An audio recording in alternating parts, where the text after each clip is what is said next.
2020 has been a crazy year.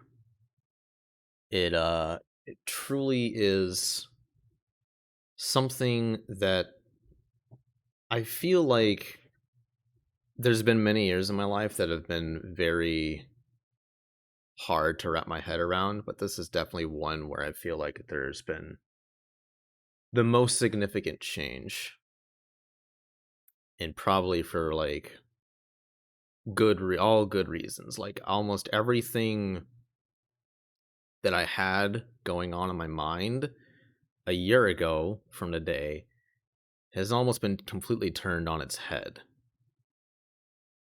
What I mean by that, I guess the first thing I can talk about is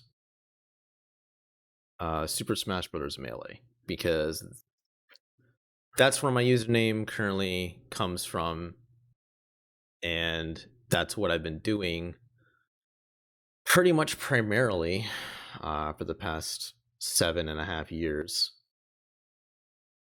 But it's definitely dramatically changed enough to the point where I've gone from someone that wanted to constantly grind the game and always improve and make a name for himself and just, I don't know, be one of the best in the world or something like that, to now wanting to step away from it almost entirely and not even really be involved in the community. Like this 1 year has dramatically changed all of that, and it's really surreal when I think about it. So I think what I wanted to do is I wanted to start off talking about a year ago on December 31st, 2019, because that was one of the most memorable New Year's Eves that I think I've had in recent memory, if ever, to be honest. And I don't know when I'll ever have another one like that one, but maybe someday I will. But today will not be that day, unfortunately, considering this pandemic. So December 31st, 2019, I remember I drove all the way out to Durham, North Carolina, for a Melee tournament. Specifically, what it was called was the Smash House Invitational. I think it was the second one, because there was the first one happened, I think, in August or something of 2019, and I didn't ask for an invite because I didn't feel like I was ready or something. But I remember going to this tournament December 31st, because it was kind of like a two-part thing. It was the tournament at first would go until like 10 p.m. or something, and then for the rest of the night we'd basically just celebrate in the new year. And I remember like this was what felt like a turning point for me as far as Melee goes, because it felt like things were turning up, because I had played Sheik endlessly after dealing with character switching issues for years on end. I had felt like I was starting to hit some sort of stride with playing as Sheik, and by doing that and coming to this tournament, I was trying to, like, I don't know, display some of that skill. I do have the footage from that tournament still, and I could look at it, but I don't think that would really be a good point to do that. I think it's better to just kind of think about like what I was feeling at that point in time, because I remember there wasn't a round robin. There was an amateur like pool thing that was like round robin if you went 0-2, but there was a main bracket. The point of it was this main bracket. I know I went 0-2 the main bracket because I lost to ADMJ in winners, and I lost to Willie P in losers. And I think I only took one game off of Willie P, which I felt like I almost didn't even deserve to do, or something like that. And then ADMJ, I lost 0-3, but I felt like I played better against him than I had previously. And this was a time when I was like really struggling with the Peach matchup, and I wanted to like get better at it and all that. But so I know like I wasn't feeling too bad after playing ADMJ. Because I felt like obviously I had no expectations that I was even going to win that set because it was like round 1. But I don't even know if I like really wanted to take a game, but I think there was a moment in game 3 where there was a chance that I could win and I wanted to take it, but I didn't quite finish it off or whatever. But I know like sometime after I played that set with ADMJ, I don't remember if it was at the turn. I don't think it was at the tournament. I think it was like in a Twitter thread or in a Discord or something that he told me that like I got way better at the Peach matchup or something. So that was like reassuring. But I know later in losers when I lost to Willie P, that felt like really, really bad. And I just kind of ran into the same thing that happens whenever I feel like whenever I go 0-2 at like a stacked tournament, I just feel bad. I've like felt really, really awful. And that ended up seeping into the amateur bracket where I didn't do too well because I was pretty much in a depressive state at that point. I know I played Crane, Exposed, and Ender. Those are only 3 that I remember. I don't remember playing anyone else in that round robin. But I remember not really enjoying myself doing that, but like in my mind, I told myself that this is like something that I needed to do if I wanted to get better. And I think that kind of, even thinking about it right now, I feel like that was a very small, like subtle hint, like a small foreshadowing of like what's to come as far as where my kind of motivations for Melee ended up waning. I know I lost to Exposed because I think he was the first person that I played and I was feeling pretty awful and played like garbage or whatever. Then I think I played Crane, who took a game off me, but I won 3-1. And then I played Ender, who went Ices the entire time, and I was Sheik the entire time. And I went to game 5. I took the first 2 games, and I think he did a 3-game comeback. And it ended up being close game 5 or so. And I wasn't like upset with losing that at all. If anything, I was actually pretty okay. I remember HiFi or somebody said like, you didn't switch to Ganon, or you know, because like Ganon can actually, my Ganon's like beaten Ices before, but I haven't. I was like really, really, truly committed to not changing. So I'm like, no, like I even said Ganon didn't even come across my mind as a contemplation. So it was interesting that someone would even bring that up to me. But yeah, the tournament itself definitely brought me down a bit. But then later on, as the night went on, I ended up kind of loosening up and feeling good. Like I didn't want to drink any alcohol because I drove myself all the way out there. But I did want to like stay up and hang out with people because like this was like the first time I think I ever actually tried to like hang out and essentially party with people in NC Melee. As long as I had been in the community, I never really like, I mean, I hung out with people at like fests and stuff, sure, but like this was like a completely different group of people that like I've known for a long time, but never really hung out with them because they were all the way out in Durham, and that's like a little over an hour long drive to get over there. So we ended up having a lot of fun. I know like that was when like Sammy Singles was a thing, and I kept playing Meets Marth because Meets Marth got way better, and it was a struggle to like take, you know, games off of him in Sammy Singles, and I felt like Sammy Singles was like being good practice for me or something. I remember that. I remember playing a bunch of Jackbox Party Pack.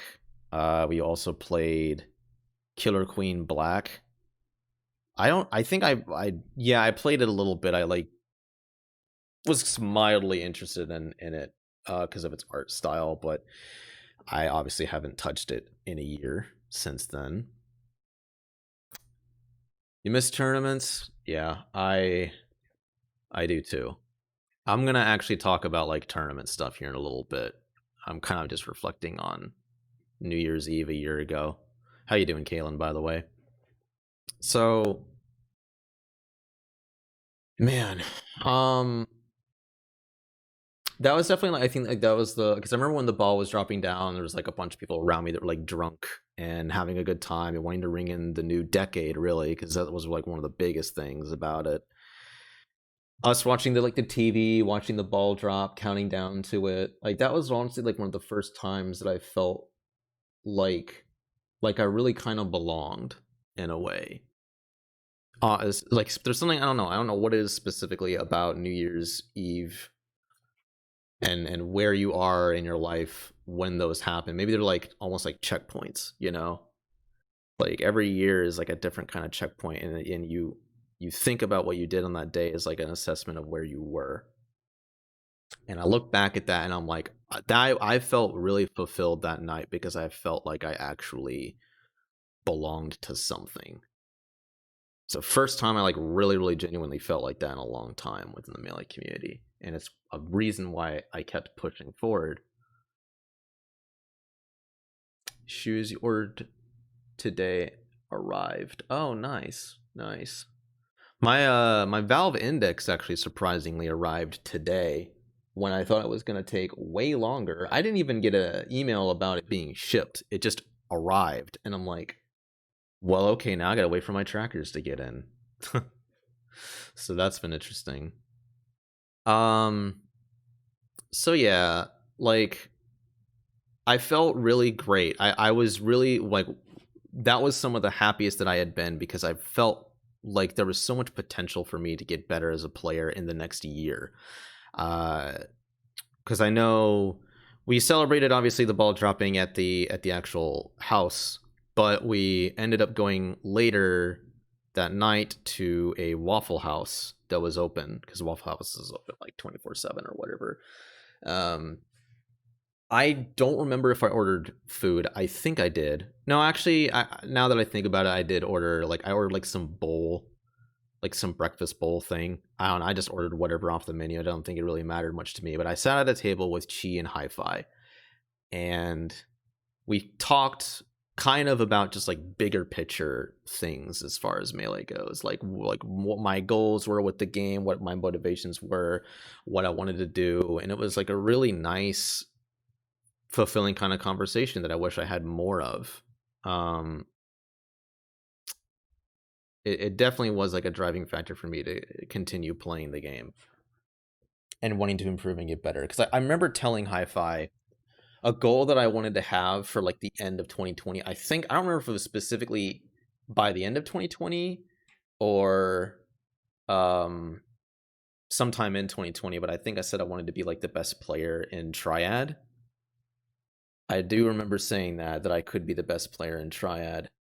Obviously that definitely did not pan out because probably almost entirely because of the pandemic. And then I also remember I made a tweet like a year and a half ago, like July of 2019, saying that like I could be top 5 in North Carolina by the end of 2020. And well, hey, look at where I am now. It's the end of 2020 and I'm like basically on my way out of Melee. I could never have foreseen that. Really? Kind of a crazy thing to think about. Really crazy to think about. But with that being said, back to the Waffle House on January 1st, 2020. It just I really did feel like a part of the community. I felt like something mattered, you know? Like me doing all this was going to be worth it in the end because I was going to be a good player and I I don't know, people would want to do doubles with me or something. Like I would actually have a sense of belonging, really. And I remember I even took a picture with HiFi just because it was like almost like a spur of the moment thing. He actually took it with me. I didn't even take the picture. He was the one that took it. And that like meant a lot because I feel like HiFi doesn't take a lot of pictures, let alone selfies, let alone with another person. So I felt like he had some sort of respect for me or some sort of interest in me as a person or as a player or whatever it might have been that like kind of made me realize that like that photo that he took really meant a lot. So I still do appreciate that moment because it's stuck with me like ever since then. I wouldn't be talking about it now if it wasn't so significant. But it was. And part of me gets kind of sad about that because I think, you know, I can't be at the same level that HiFi is at. I don't think that's even like a goal. That's not a motivation that I have anymore. It's just, it's not there. But his motivations with the game are definitely still there. Like, I know he still wants to be a better player and like improve. And I've talked with him countless times over the year about what he wants to do with the game. And I think like, I mean, I still have an immense amount of respect for him. He's been like someone I've honestly looked up to as far as melee improvement goes for a while, especially with how well he did at DreamHack Atlanta at the end of 2019. That was inspiring because he's such a smart guy. He's such an incredibly smart dude. Like almost every time I talked with him, I felt like I was unintelligible. Like I'm the stupid one. But I feel like a lot of our issues with the game and the community are pretty similarly aligned. We both have issues with knowing, not even just knowing how to socialize, but just like being aware of how not great it is to socialize. And I guess I can get into that later. But yeah, I will always remember that night at that Waffle House. I haven't been to a Waffle House since. I don't think I was even at a Waffle House before that night, really. Waffle House isn't really a place I go to, but it like, you know, that's a memory I have. That was a motivation. That was a point in time that was significant to me. Have you been to Waffle House in ages? Yeah. I haven't been to many places in ages.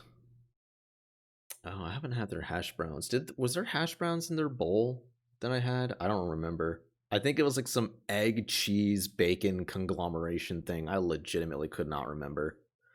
But it was a bowl, I'm pretty sure.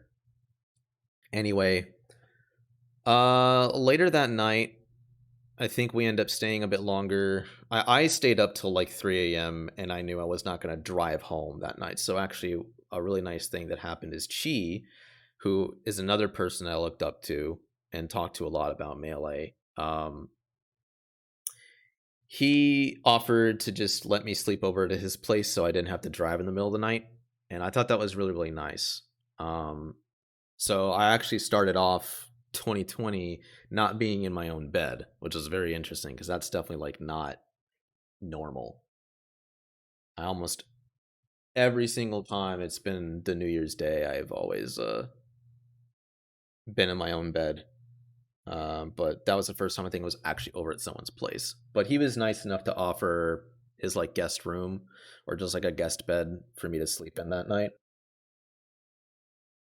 I don't think I slept very well, but I know I woke up the next morning and had breakfast. He taught me some stuff about Melee, like looking at like Luigi's wave dash length and like kind of put me on a decent path, I guess, to try to get me to be better. Like there was just something significant about being at his place and still thinking about Melee and talking about it in such a way that just made me feel like, okay, this is what I want to do. This is what I want my hobby to be. And that like it's like burned into my memory of like how I felt that day. 'Cause it felt like this is it. Like this is what I'm going to do. I'm going to make this work this year. And then January kind of goes on. I consistently was still practicing daily in January, entering locals, ran into continuous frustrations with the game, getting tilted, the usual things that I would always run into whenever I would compete that were very unpleasant, often triggered depressive episodes and made me feel like it wasn't worth my time. I hate that that's the stuff that I remember the most, but it's a contributing factor to why I don't think I'm in it as much anymore. Like I remember Crab 3 in like late January. That wasn't a great event for me. Because like the last thing I did was I had a money match with Willie P actually, where I went 1-3 again with him, and it felt like I didn't make any progress since the last time I played him at the Invitational on New Year's Eve. I got like upset. I don't know. It was just miserable. Looking back at that, that was like really off, like just awful. Like I was just putting myself through that stuff just for the sake of improvement. But what really like changed the pace of things for me for probably the entirety of the year, or like the first real big thing that like is like the first nail in the coffin essentially, is Dair to Dair that happened on February 1st. Dair to Dair was probably the worst event I've ever been to for Melee. I went down there riding in Savestate's car for about 5 hours or so, and we get there and the bracket is comprised almost entirely of Florida veterans, which is like 3 or 4 people that were like really good. There were a bunch more Florida people there, obviously, that I like played with and whatever, but it's mostly like Cobalt and Sinbad, and I don't really remember who else. And then like most of the bracket was North Carolina people actually, and then the rest were just like Ultimate people that entered Melee. And there ended up being a lot of DQs because I think the bigger event there was the Ultimate event. It wasn't really like the venue is really open wide and all that, but like I mean the sheer number of DQ, I think I had 3 DQs in my bracket or something. It was like ridiculous. And I only played people from North Carolina. I went 0-2, not counting DQs, losing to Tiger and Meat. I played Tiger's Puff on stream, which that can be found, but I don't care to watch it. There's no point in doing any of that. I've definitely gotten better and understood the Puff matchup since then. God, lots changed since then. And then losers, I had to play Meat, and Meat didn't even play Marth. He played Fox. He was messing around with Fox at that time, and I was beating myself up over it because not only did I like ride in someone's car for 5 hours just to play North Carolina people, but I lost by like autopiloting and being brainless about the game and just feeling like, wow, I really just spent all this time. Not to mention that North Carolina people ended up leaving like not even an hour after the tournament was done. They just went up and left. They didn't even want to go out to eat anywhere or do anything. They just went up and left and drove all the way back. While meanwhile, I was stuck there because Savestate had to stream the entire thing. We still had a hotel room for that night. So I was very depressed like the entire rest of the time. I think that was one of the worst feelings that I had felt in the year. Definitely like top 3. It was really bad. I felt like lost and just really miserable, really. I don't know how else to say it. I never want to go back there. Like I even remember there was a conversation about how like a tournament that I ran in November was like the worst tournament that HiFi ever went to, and it was just like, man, I'm sorry. Me TOing just made me depressed. very, very depressed. I think for the same reasons that like competing, for similar reasons on why competing made me depressed, but like almost even more bullshit that I just couldn't stand. It was it was just done. I knew, especially after the last one that I ran, where I lost money out of my pocket, that I just couldn't do it anymore. It wasn't worth my time. It wasn't worth the effort. I was feeling literally no fulfillment from it. I wanted to cancel that tournament that day, but it was already, I had plans for it and all that stuff. It was just like, man, this just blows. So it ended up being a terrible experience for a lot of people all around because I just didn't want to be there. And I didn't want to continue. I didn't want to like pass the torch or anything like that. I just wanted to be done. So yeah, to hear that kind of conversation being brought up at the tournament definitely kind of hurt a bit, but it's like, I don't know, man. I'm well past it at this point, but I definitely contributed to the depressive episode that I was experiencing at the time.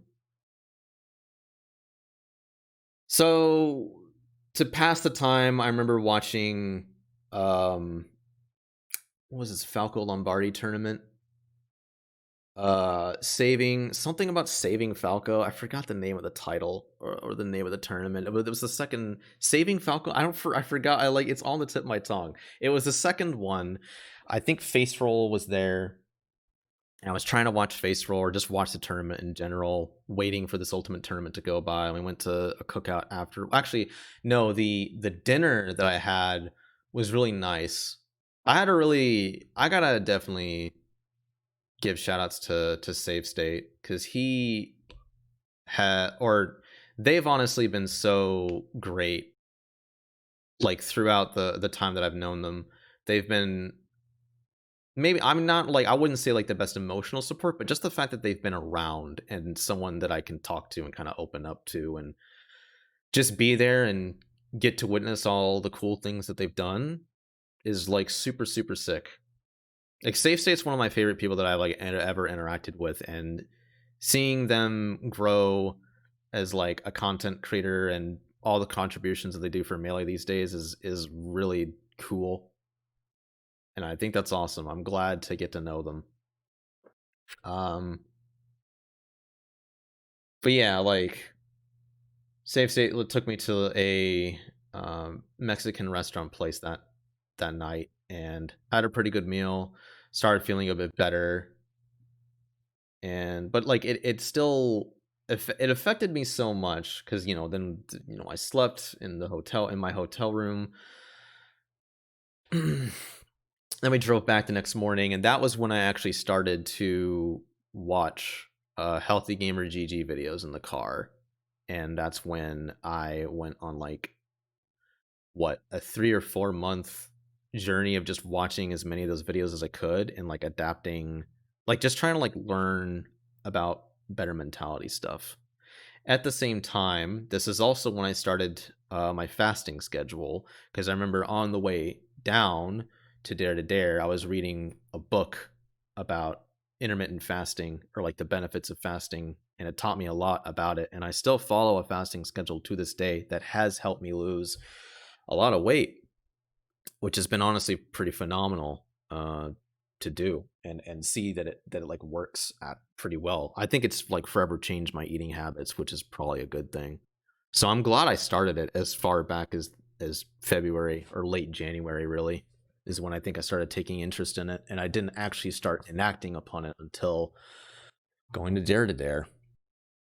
But I know I was so like mentally like crushed from attending Dare that I didn't play or practice or really do anything with the game for like weeks.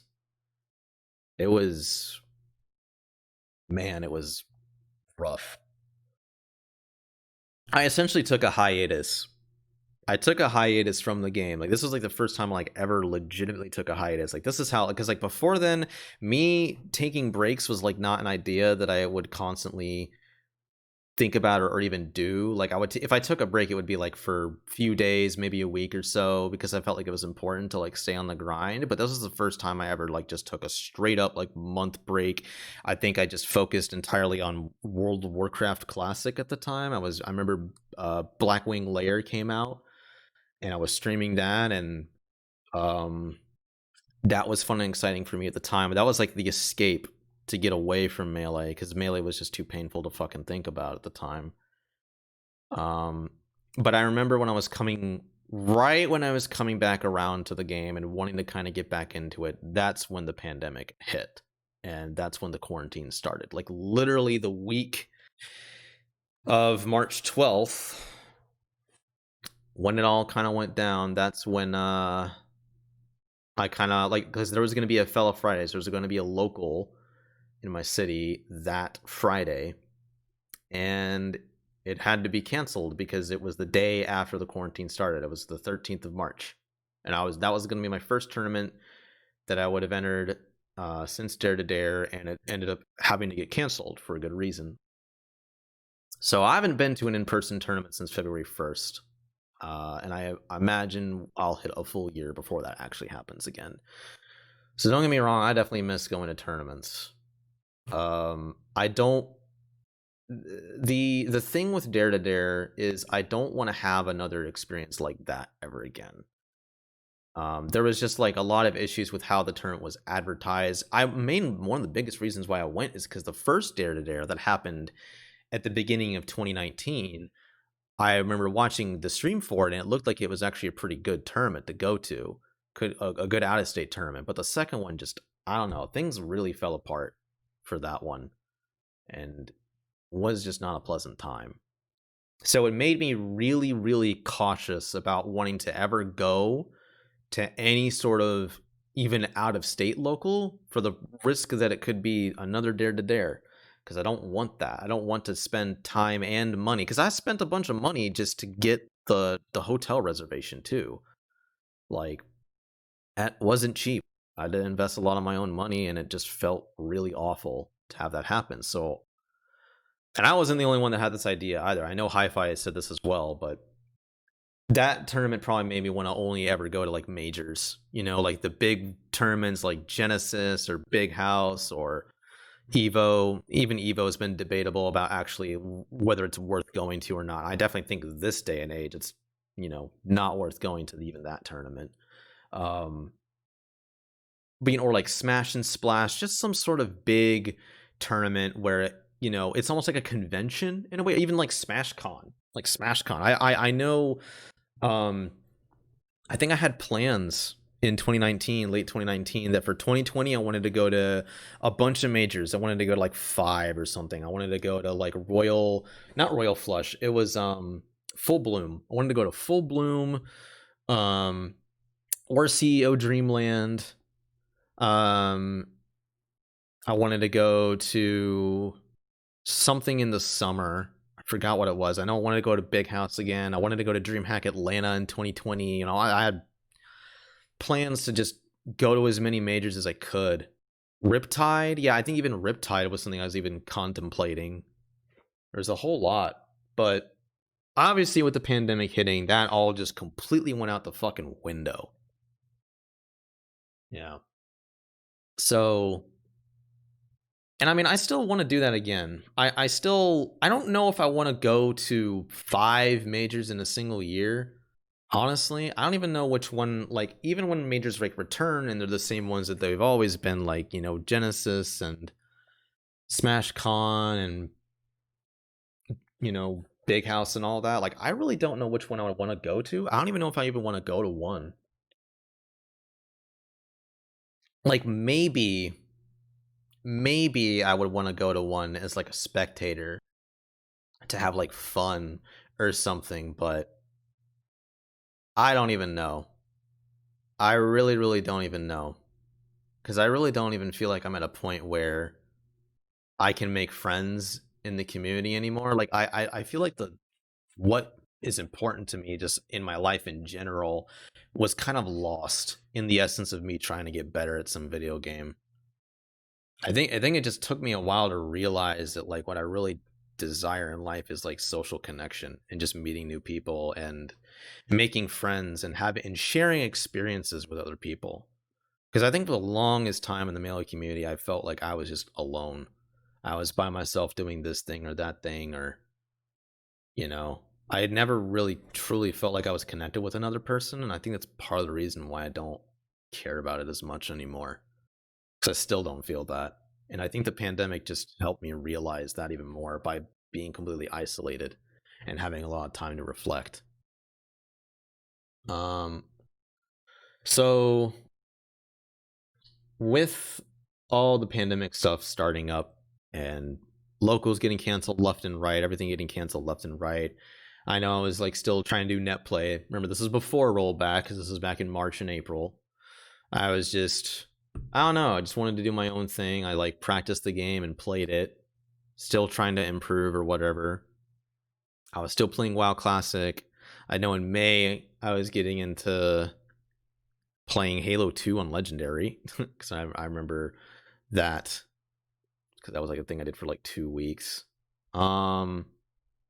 I did eventually quit playing WoW Classic because one day I think it just kind of hit me that it wasn't fun anymore to like I kind of got to do what I wanted to do in the game, and I reached a point where I felt like it was no longer worth it, simply because so like I leveled a shaman. Main big reason why I wanted to go to WoW Classic is because I remember playing on the Nostarius private server a long time ago, back in like 2016 or something, like really long time ago, back when it got shut down. I remember I had a level 37 Tauren shaman named Kaldi because I randomly generated the name. I didn't care what name it had. I didn't even care what class I was. I just wanted to be a horde character, and it picked. I just got Tauren shaman. I'm like, sure, fuck it, let's do it.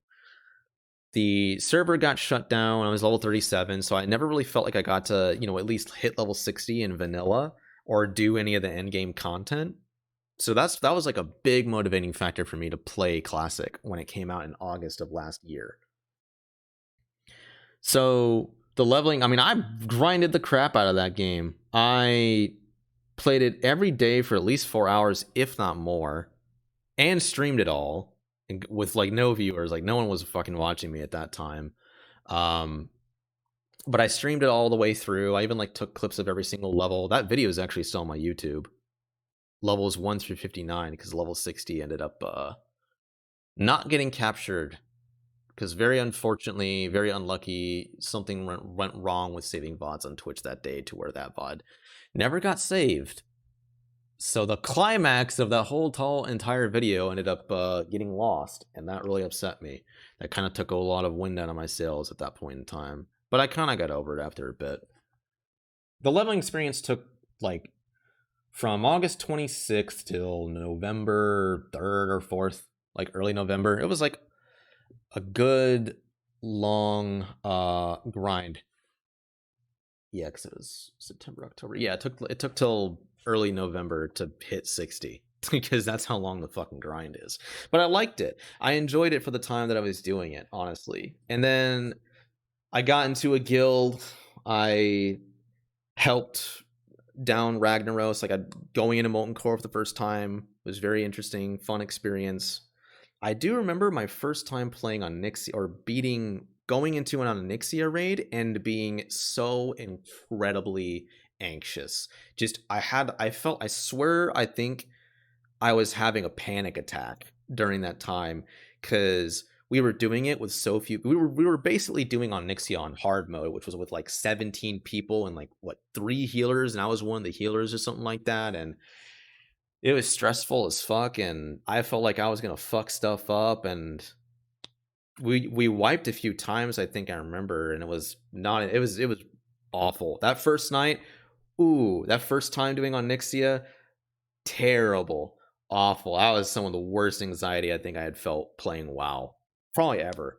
Then after that, like literally the very next day when we did Onyxia again, it was like a breeze. And ever since then, Onyxia had always been a breeze because the guild changed the way that they did it.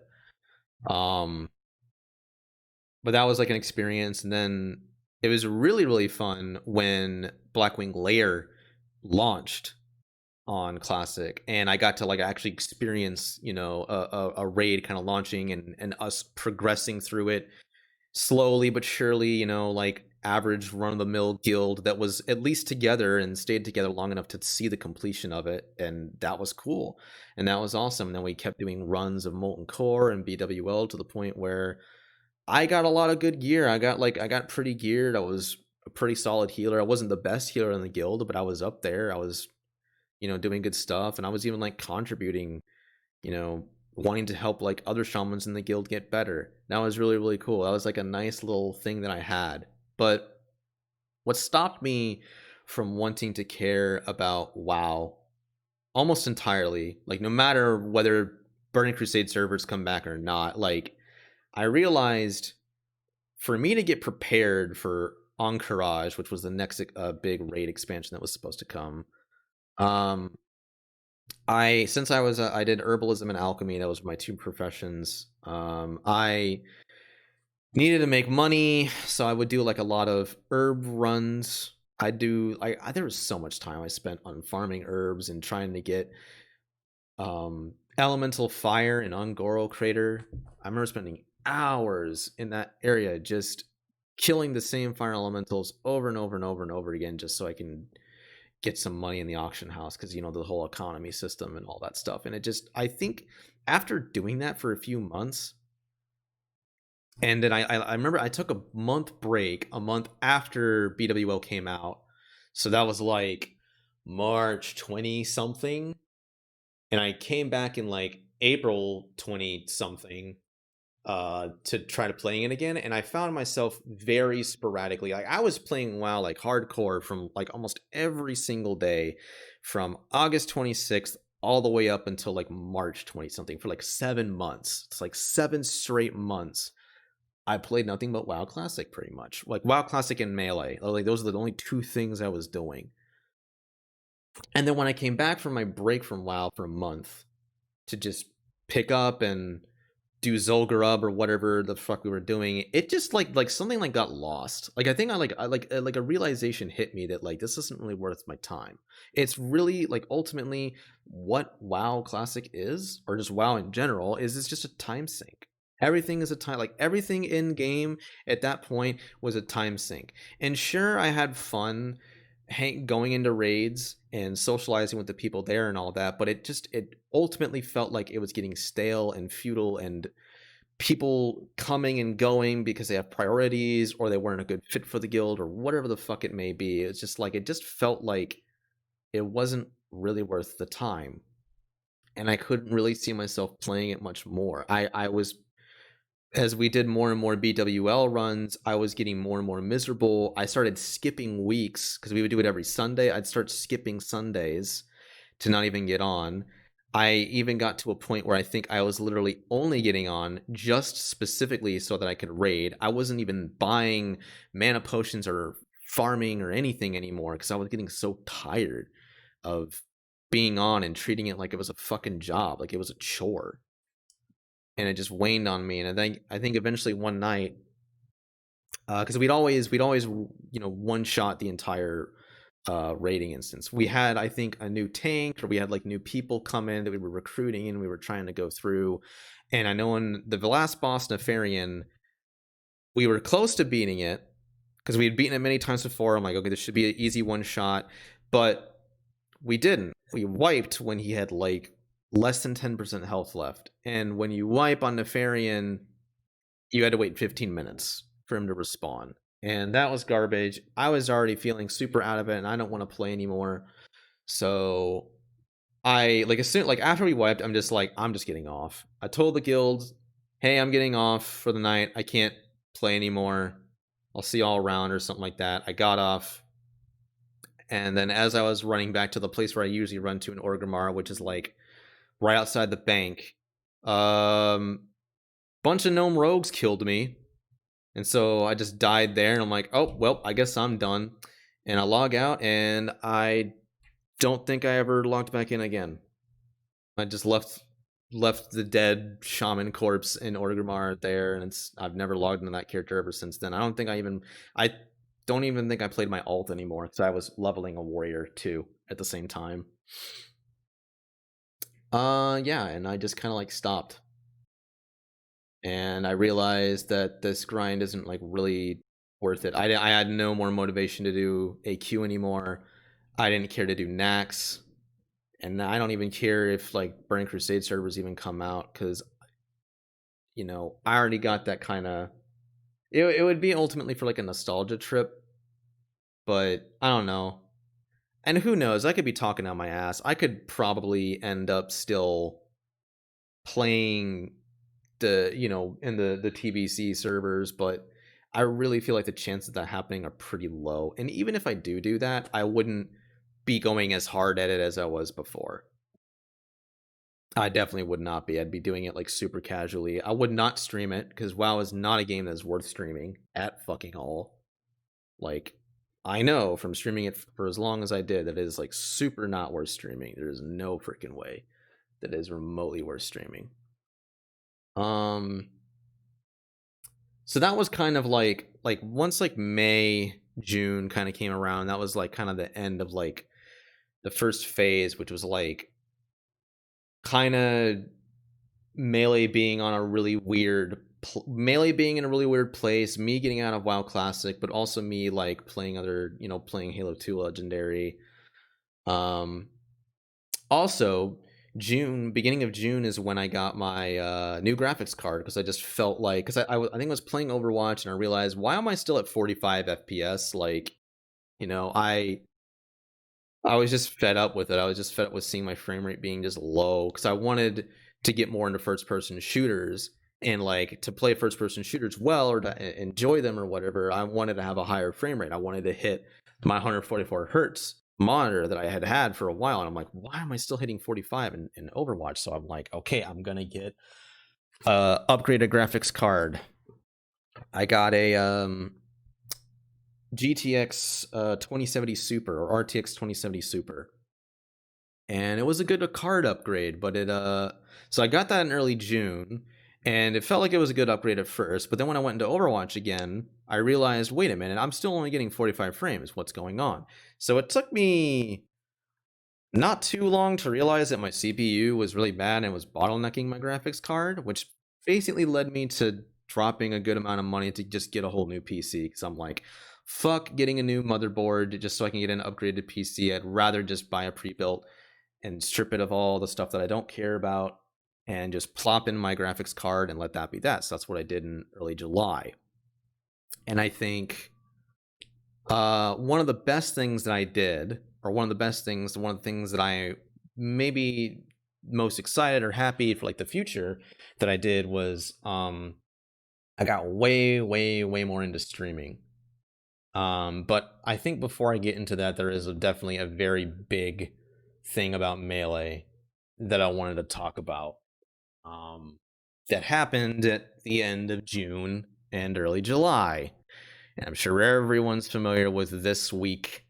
That was easily the number one worst week I've probably had in the last decade, let alone this year. It was awful. It was, so the first big thing that ended up happening that affected me the most, or affected me really awfully, was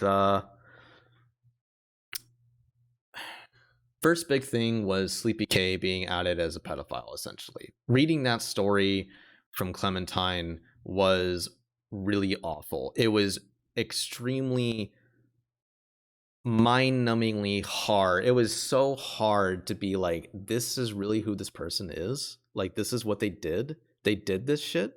I couldn't believe it. It was so, like, I had like my full trust, and SleepyK meant so much to me as a person.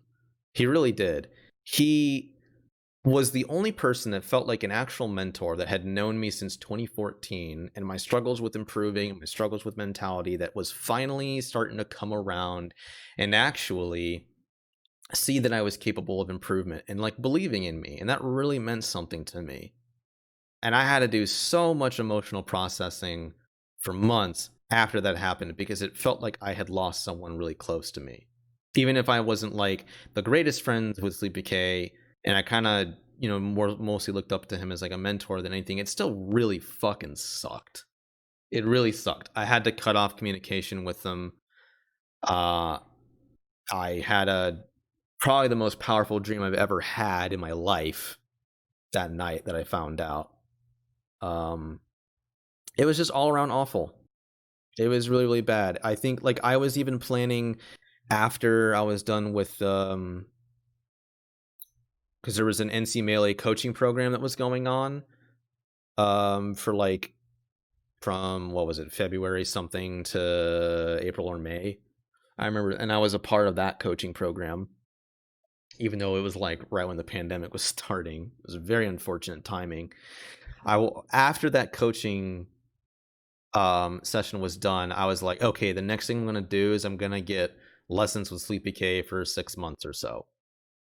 And then that shit ended up dropping, and it was like, well, all my plans for trying to get better at Melee long term have been fucked entirely. Oh man.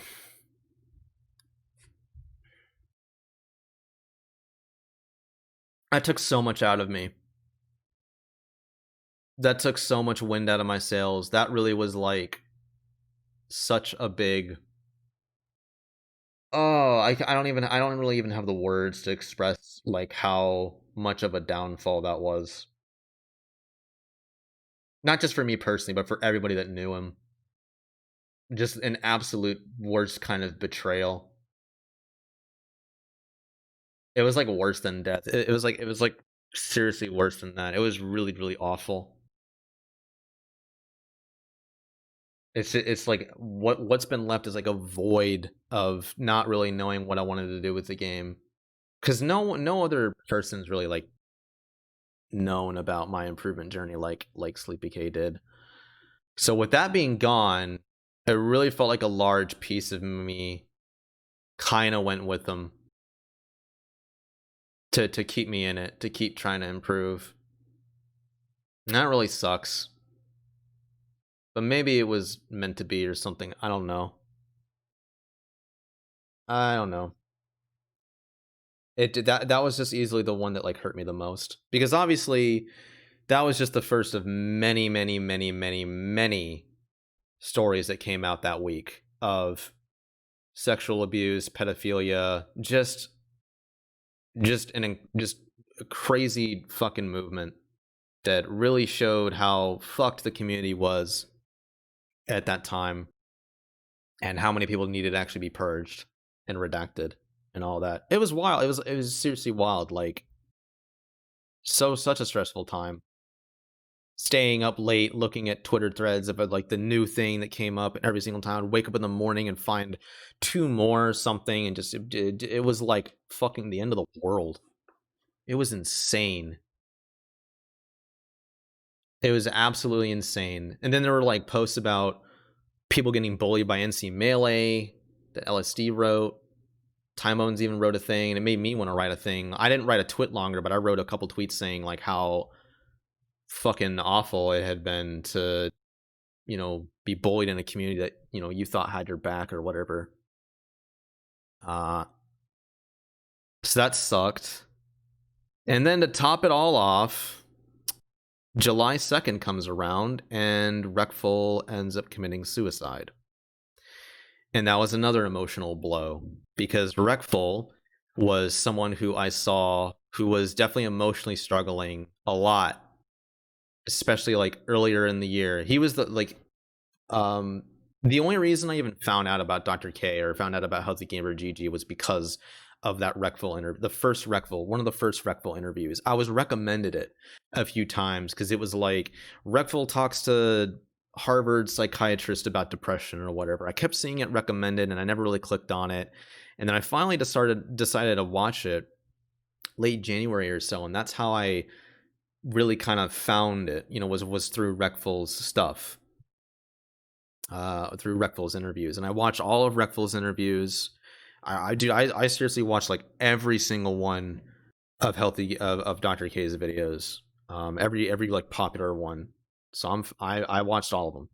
I was obsessed with it, and Reckful's definitely stood out to me just simply because of how many sessions he had. He had like 6 He had 6 stream sessions with Dr. K. They got into some like really personal stories about like his brother and his dad, or his both of his brothers, um, and his dad. And it was just like, dude, I was fucking like crying, like listening to him talk about this stuff, because I could understand like how much of it a emotional struggle, and how like depressed he was getting, and how like psilocybin was helping him and all that. Like I was completely on board. Like I could see that like Reckful was going to get better, and he was going to get the treatment that he needed, and that he was going to live a really nice, fulfilling life, and you know, make his game Everland and all that. Like it was really looking up for him. Like I was even like, I remember even watching like him talk with Pokimane, and how he'd like break down talking about his ex and stuff, and it was just like, holy shit, like this is like real, this is like emotional, and this is like something like I can see that he's like trying to get better and be a better person, but he's struggling too, but I can see that he's improving. So July 2nd coming around that week, when all the fucking MeToo shit was happening with the Smash community, and all the shit was happening, that really was like such a completely out of nowhere thing to fucking happen that like ruined me. It destroyed me. I felt just awful. I felt absolutely terrible finding out that Reckful eventually just ended his own life.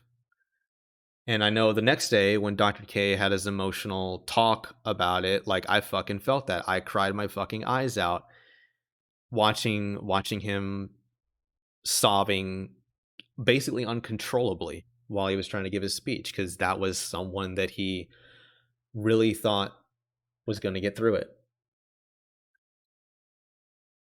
It still kind of affects me, because it's like that kind of stuff really fucks with you, because you think they're gonna be fine, they're gonna be all right, they're gonna get through it, and then like suicide is like really the ultimatum that really just kind of ends everything, and it's just the saddest fucking thing. Suicide is something that has been something that I've always been like scared of for people that I know. I personally have never ever actually contemplated suicidal thoughts. I feel almost fortunate to even be in that position, because I can't imagine having stuff like that go through my head. But I've known people in high school who eventually killed themselves, and it was awful. Like I've just known too many people that in their lives they've taken them too short, and it's never ever ever ever ever worth it. It's never worth it. It's never worth it.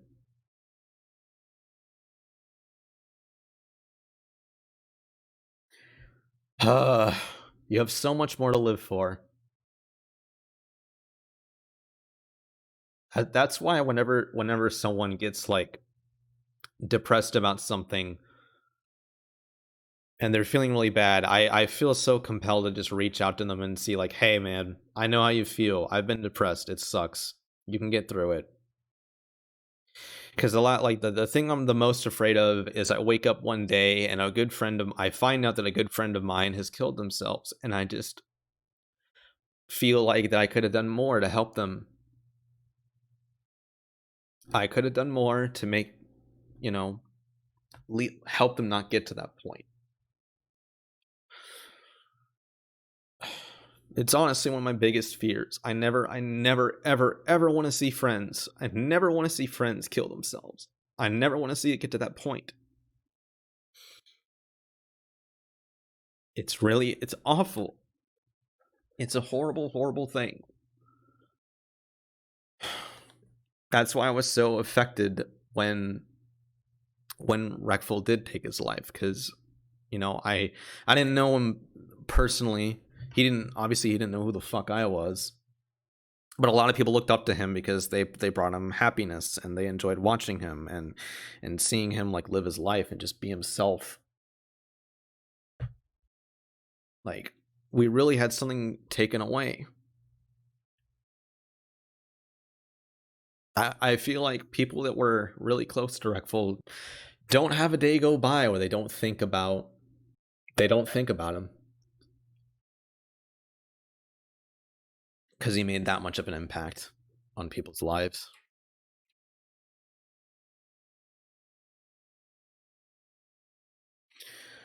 I just want people to take care of themselves, because mental health is so important.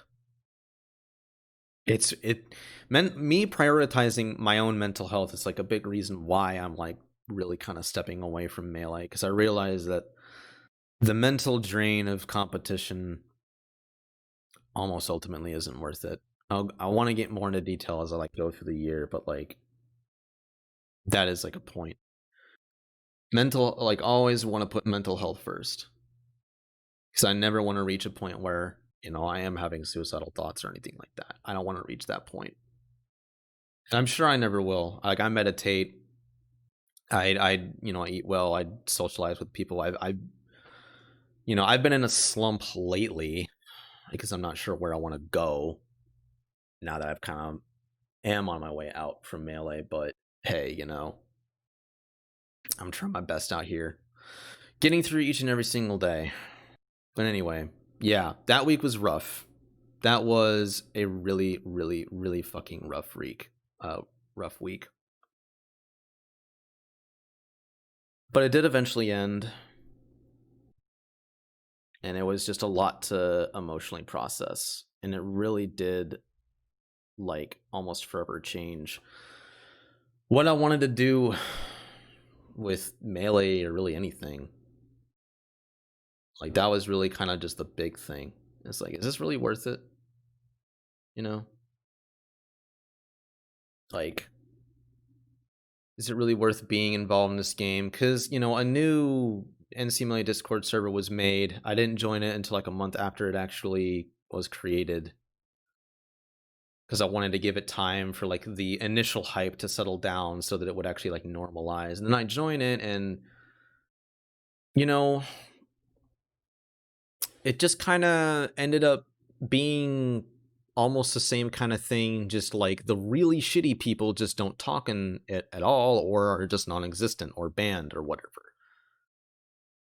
So like progress was made, but not like the real kind of progress that I like wanted to see. Like there's still this whole fucking stupid high school clique bullshit mentality in many parts of the Melee community that is so mentally exhausting to engage in, that I just like came to learn. So when I was getting back into Melee in like later July and really hardcore grinded it, I really hardcore grinded it in August and September, pretty much the whole month for both of those months, because I was actually getting lessons from my BDW. You know, going back to SleepyK, basically like leaving and all the shit that happened with him, I didn't know who to go to anymore to be like a mentor or be a coach or get lessons with anymore. I did a little bit of research, and then the first person I actually asked was Faceroll. I asked Captain Faceroll, "Hey, do you do lessons? I'd love it," because I think he's like the number one Sheik that I've always like wanted to kind of model myself after, because he was just so good, and I can see him just continuing to rise, like to be like probably the best Sheik in the world. Probably, like I think he could even hit like better than Plup levels if he keeps at it.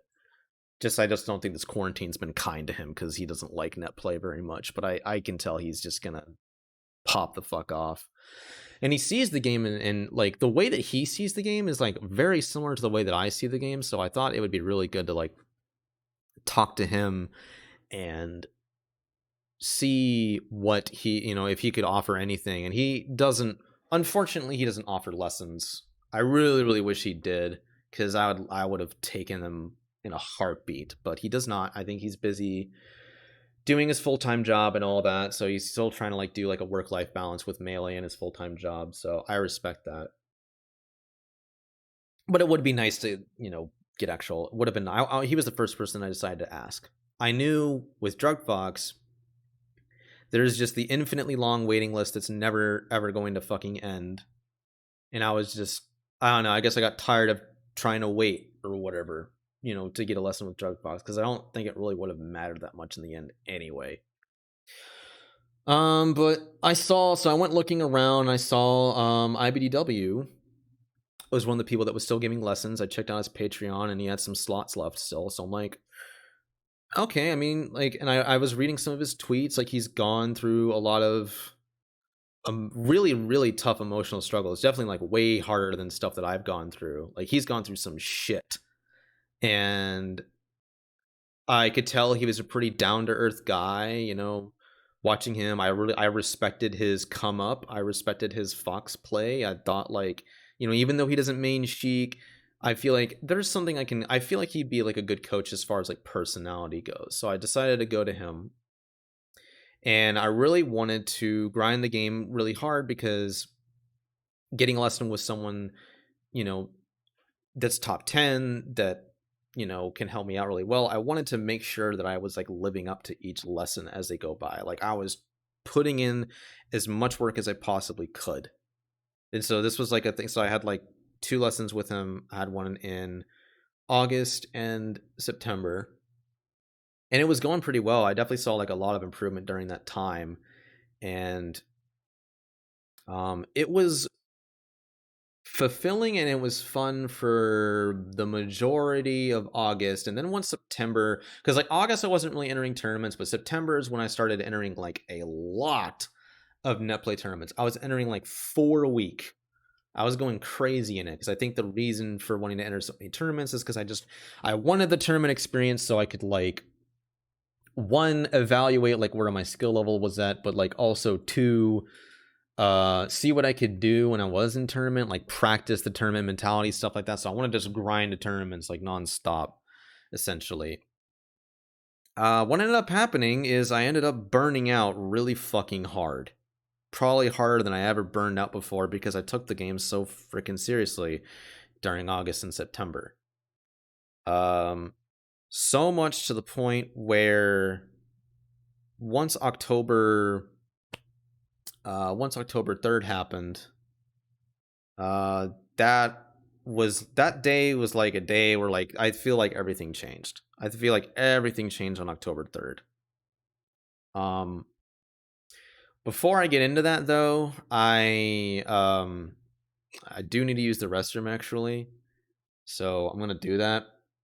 But I wanted to come back. I wanted to talk about Quake, or I wanted to talk about me streaming in this past summer because that was definitely a very interesting experience that I want to continue to invest in for the future. So I'll get into that in a minute when I use the restroom. I'm gonna also do, I guess, an ad break real quick just because fuck it.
All right. Oh yeah, let me get more water too. I do it.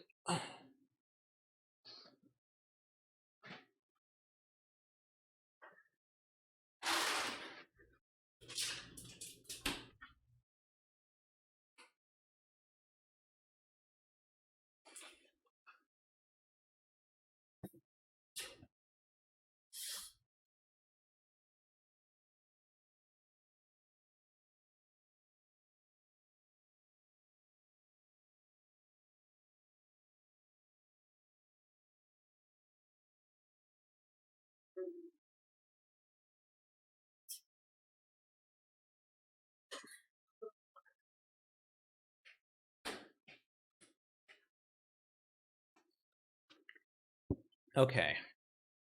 So,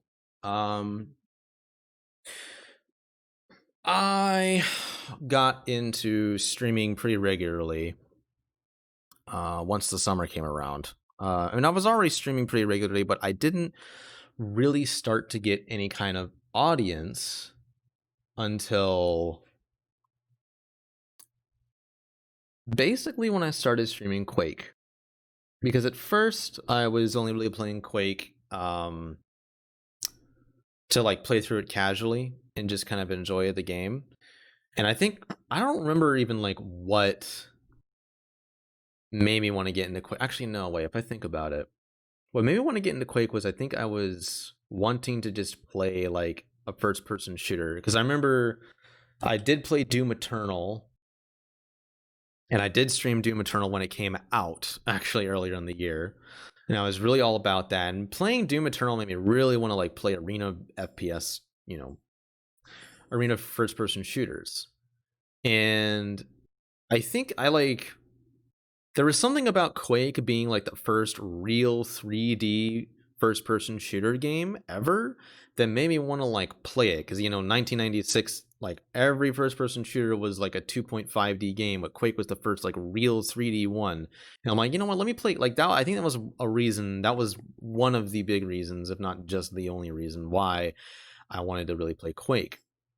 So I decided to play it casually on my stream and play through it and have fun with it. And slowly and surely, as I kept playing it more and more, I realized, holy crap, Quake is actually a super, super fun game. It is super sick.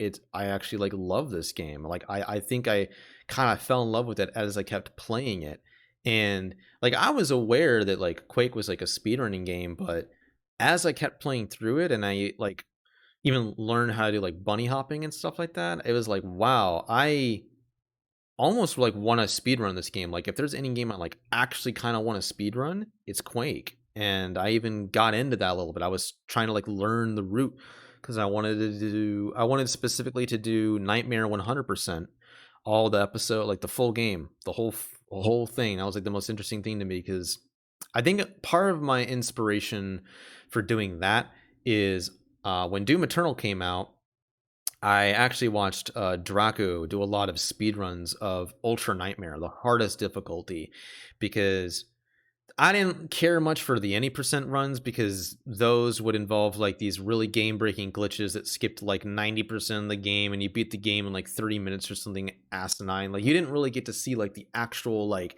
elements for what makes Doom, what makes Doom Eternal such a great game. But Ultra Nightmare 100% runs did that. They went through the entirety of the game and did everything. All the difficult sections had to be mapped out, and like you just had to be fucking good at the game to do it all and get a good time. And I would watch Draku go through it like consistently. I was watching Draku all the time back when he was streaming it constantly. And so I didn't have any plans or any real interest in speedrunning Doom Eternal at the time, but that is definitely, I think, an influencing factor for why I wanted to start speedrunning Quake. Um, Not to mention that the Quake speedrunning community is definitely still alive and still actually submitting times. Maybe not for the current base game, but for like a lot of mod maps, because there's still mod maps being created.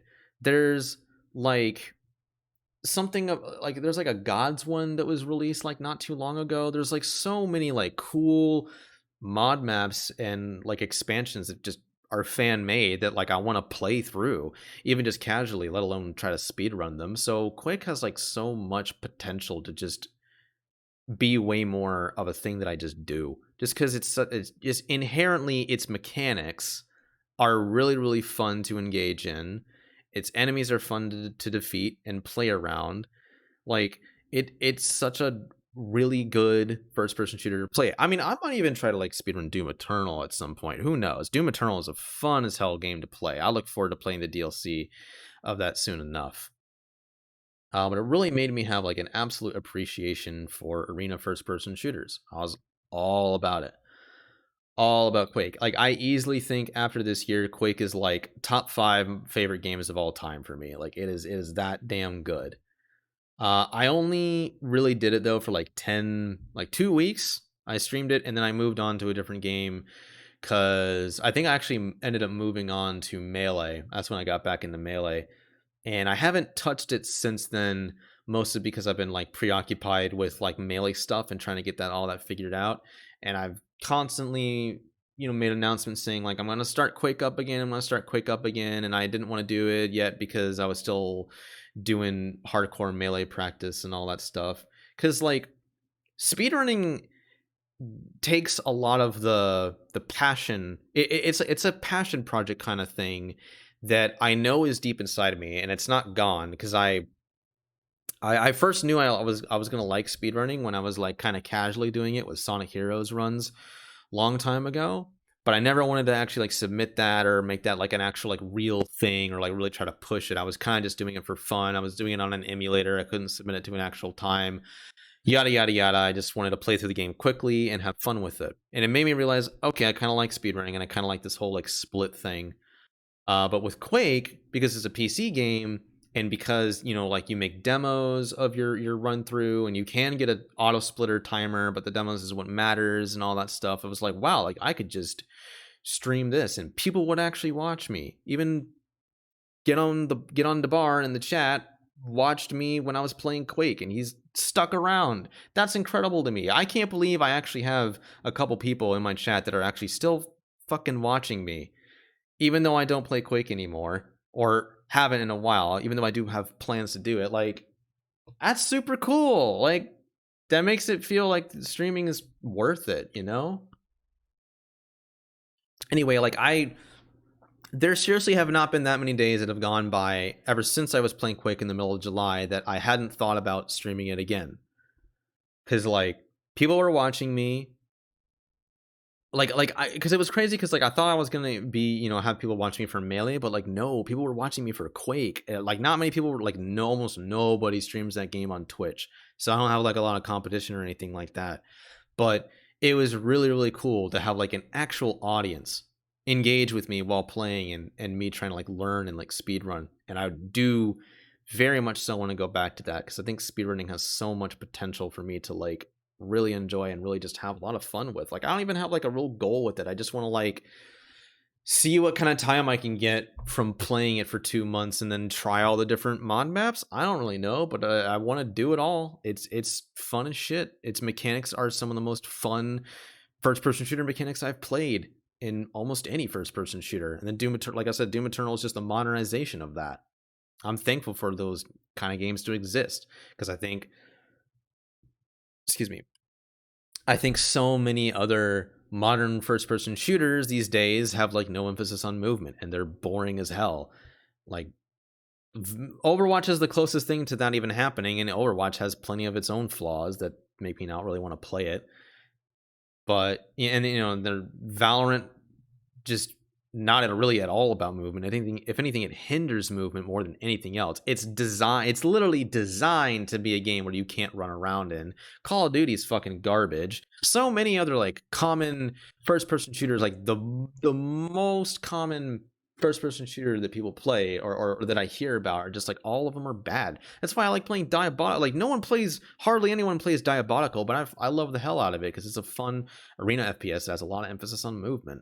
I really really wish that it was more popular and widespread so that I'd have like more people to play with it, but it's just too niche for that, unfortunately. Kind of sucks, but hey, just because it's niche doesn't mean I can't find anything within it. I can still play people. I can still have fun with the game, and even with Quake, with it being a single player game, there's still a community around it. Sure, it's like got a bunch of old geezers, old boomers or whatever, that like are in their 40s or some shit, that are still playing Quake to this day. Like when they've been playing Quake for like 20 plus years or some shit, so they're super super good at it. But it's like, that's fine. I like Melee. If anything, Melee has helped me see how crazy high like skill ceilings can get, and like Quake definitely has a pretty high skill ceiling from what I have seen, and it is very intriguing to like try to get more into it. um I look super super forward to getting back into it. I really really do. I don't have an exact like day or like maybe February. We'll have to see. I'm not super sure, but I know when I do get back into it, it's gonna be a freaking blast. I cannot wait. I really, really cannot, because I had a lot of fun with it and streaming it back in July of this year, and I definitely want to do it again. Okay, so and going back to the whole what's been happening throughout the year. So yeah, that was like one of the most fun parts about streaming, was just when that was going on. I know when I was streaming mainly like July 20th, and I would just be playing on ranked, and I had people supporting me and stuff, and I was like, like, it was just like I was getting some imposter syndrome, because I was just like, I genuinely didn't believe that I deserved to get gifted subs and stuff like that. But I was, people were following me and interacting with me and stuff, and it was just like, dude, that was like that was easily like the highlight of the year for me, was getting into streaming in July. That was the whole month was phenomenal for that reason. Definitely easily the best month, besides like the first 3 days. Obviously, if I just like take the first 3 days out of my mind and just say like July 4th through the rest of the month, then like, yeah, that was like the best period of the year for me. Anyway, so let's see.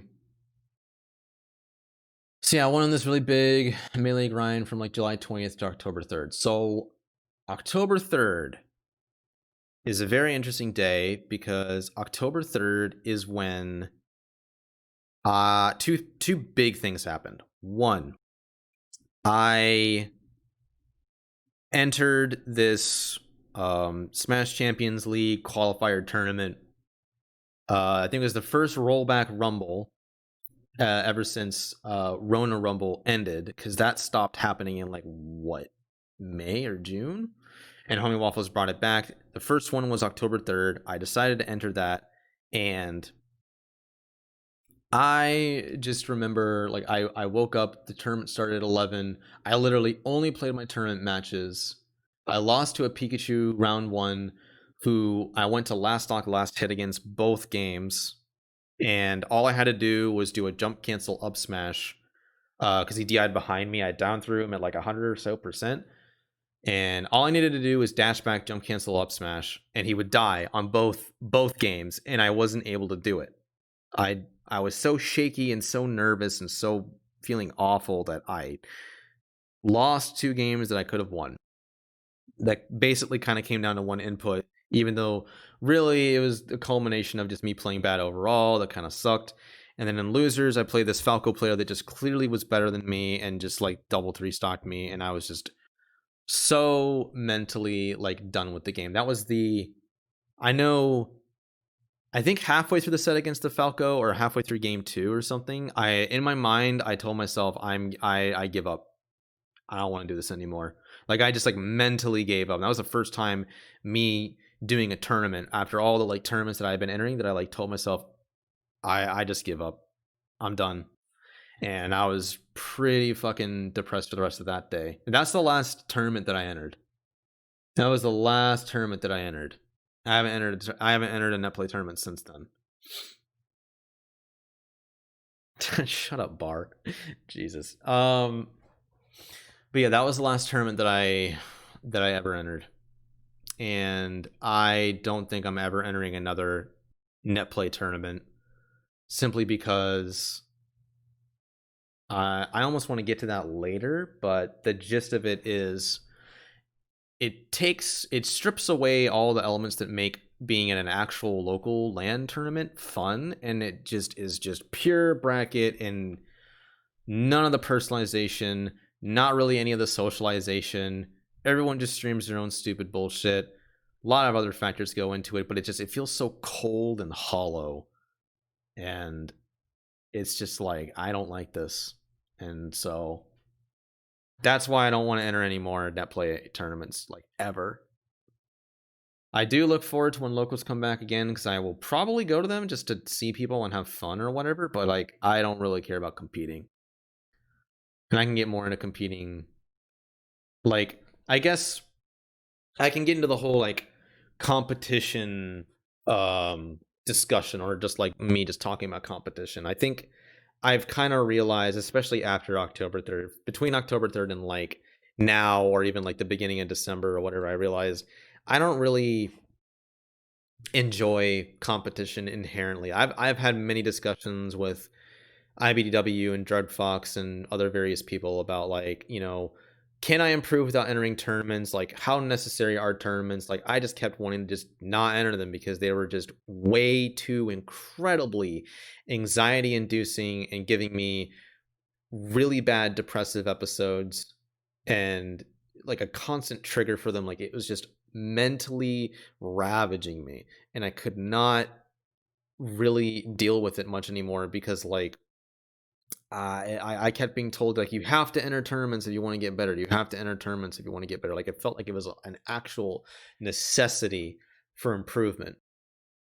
And I've just reached a point where I just like inherently don't really enjoy competition. I feel like for me it's just been like an ego trip. Like you beat someone in tournament, you feel good about it because you have a bigger ego or whatever. Like your ego gets really happy about you beating someone and you getting the result that you wanted or whatever, and you going up a rank or you being recognized as being this good melee player or whatever. I'm like, do I really want that? Do I really want to be recognized for something like that? Because I feel like you reach a certain point where when you get really good at something and you're kind of almost pigeonholed into it. I realized it this is something like a point of self-discovery for myself this year, but I feel like I really realized I'm not some person that can do just one thing.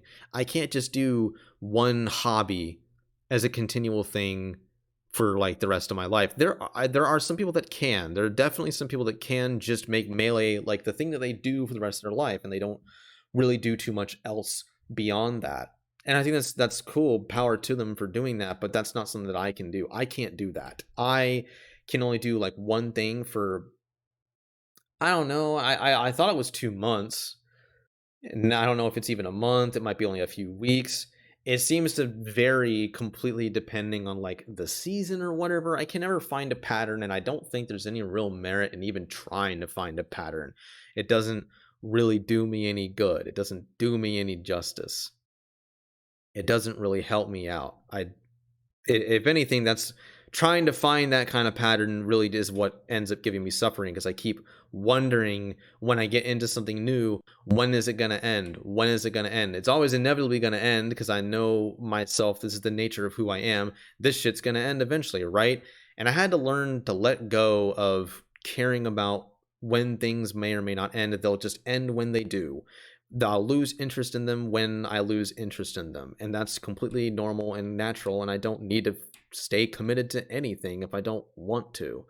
Again, mental health is what matters most to me in my life. And I'm prioritizing it and I'm putting it forward first.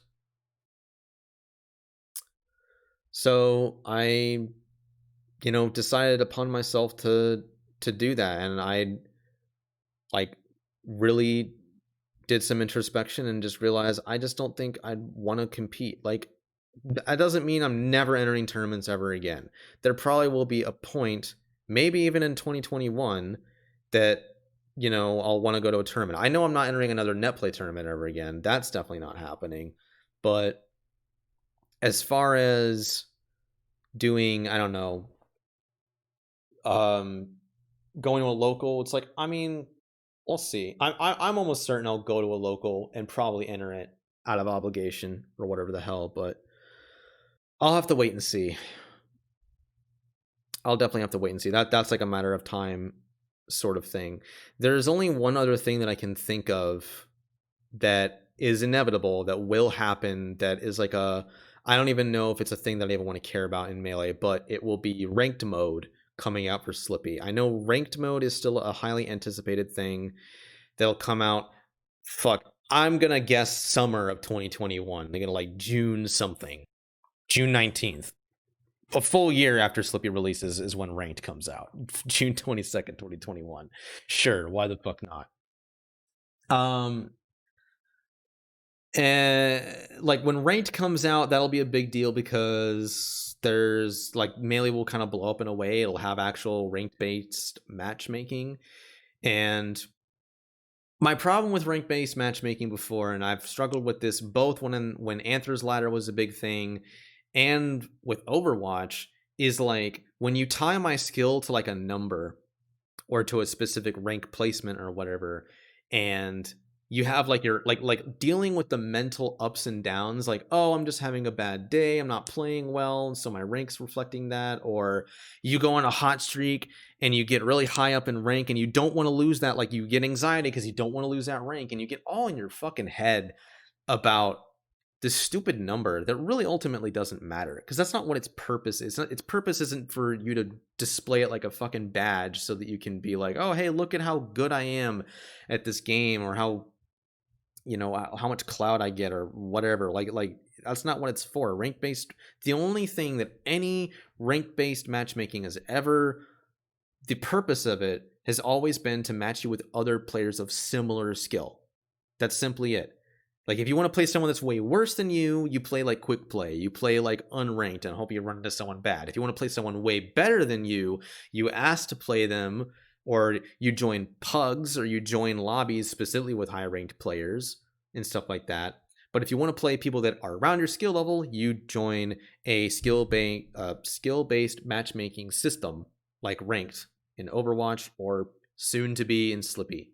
And that's really what it is. So if I want to play people that are around my skill level and be a sweaty mofo, trying to beat people, that's really all that like matters. So like I will probably do ranked just to maybe try it out, and I'll probably stream it, I guess.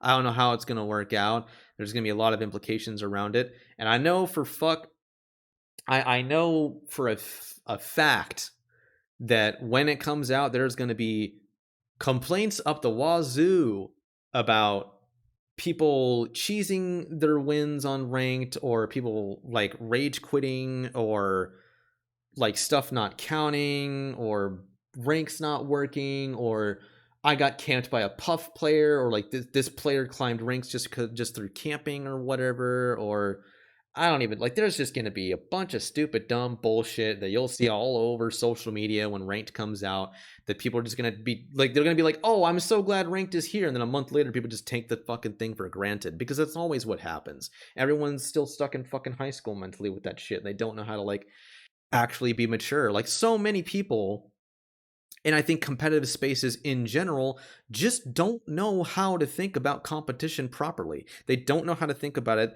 where it isn't a fucking ego trip. And it's it's like almost like a societal problem. And it's so rampant and it's so everywhere that having even a casual conversation about Melee, you just end up getting frustrated because people are like trying to assert how right they are, or how right they think they are, even if they're just spreading, even with ultimately what they're doing is they're spreading misinformation. It's horrible. It's shit. And I hate it.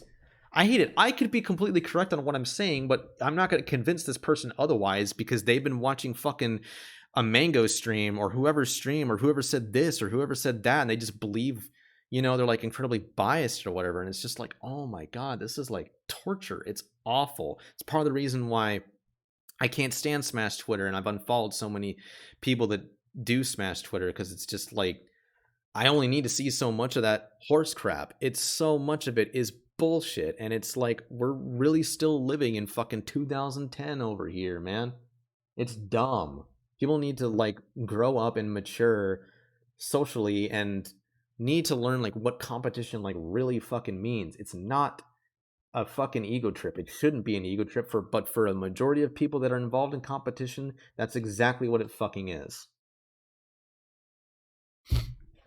And I think actually what's interesting is people at the top of competition, people who are at the best, are actually some of the most enlightened. But that's not always true for everybody. Like, look at Hungrybox. Like, one of the most interesting things that I think I've seen come out of the Melee community as of recent is actually when Hungrybox played friendlies with IBDW on both, like on his own personal stream, and IBDW was streaming it at the same time. And they were just talking about they were in a call with each other. They were talking about mentality stuff, and it was clear as day that Hungrybox's mentality around the game and Netplay and this whole Netplay era is part of the reason why he's been performing so poorly. It's just gotten to him and it's tilted him to no end. It is a problem that you see at basically all levels of play, and he was number one in the world pretty much for a really long time in LAN. The best player in the world has mentality issues. So, but I mean, IBDW I think definitely has one of the better ones. Like he's very, very got a very good mental headstrong mindset that's very, very well fit for competing. That's going to help him in the long run. Zane has a similar mentality. He's very, very good about it, even if he's not extremely vocal about it. He just does. He's just like a fucking robot. He's a machine that just does everything. Mango's he's got a different good competitive mindset in like a different way that's not as like analytical or breaking things down, but it's still like good. It keeps him going. But like, yeah, even people like Hungrybox, it's like they don't have the best of mentalities. They have scrub mentalities in certain aspects, but they are still really good top players. But you don't see that, but you see that same kind of level of mentality with a lot of people, and it is super, super mentally exhausting and brings me down and gives me anxiety and depression and all that stuff. So I've stopped really trying to socialize in most Discord groups that involve Melee. I might contribute to a little like piece of information here and there, but I know if I do it for a long enough period of time, like if a conversation goes long enough, it eventually like something ends up being brought up that's completely pointless and isn't really a worthy conversation to be had, and I just leave. I just do something else because I said my piece and I leave and whatever, and none of that matters anymore. So yeah, like it just ended up being like such a pain for me. Like because one of the things I remember talking about, especially near the beginning of the year when I was doing the coaching program, is there's like two big principles that I have in life that I want to like express to help express myself. One of them is social ability, which is like making friends, hanging out with people, having shared experiences, getting to know other people, forming relationships, all of that.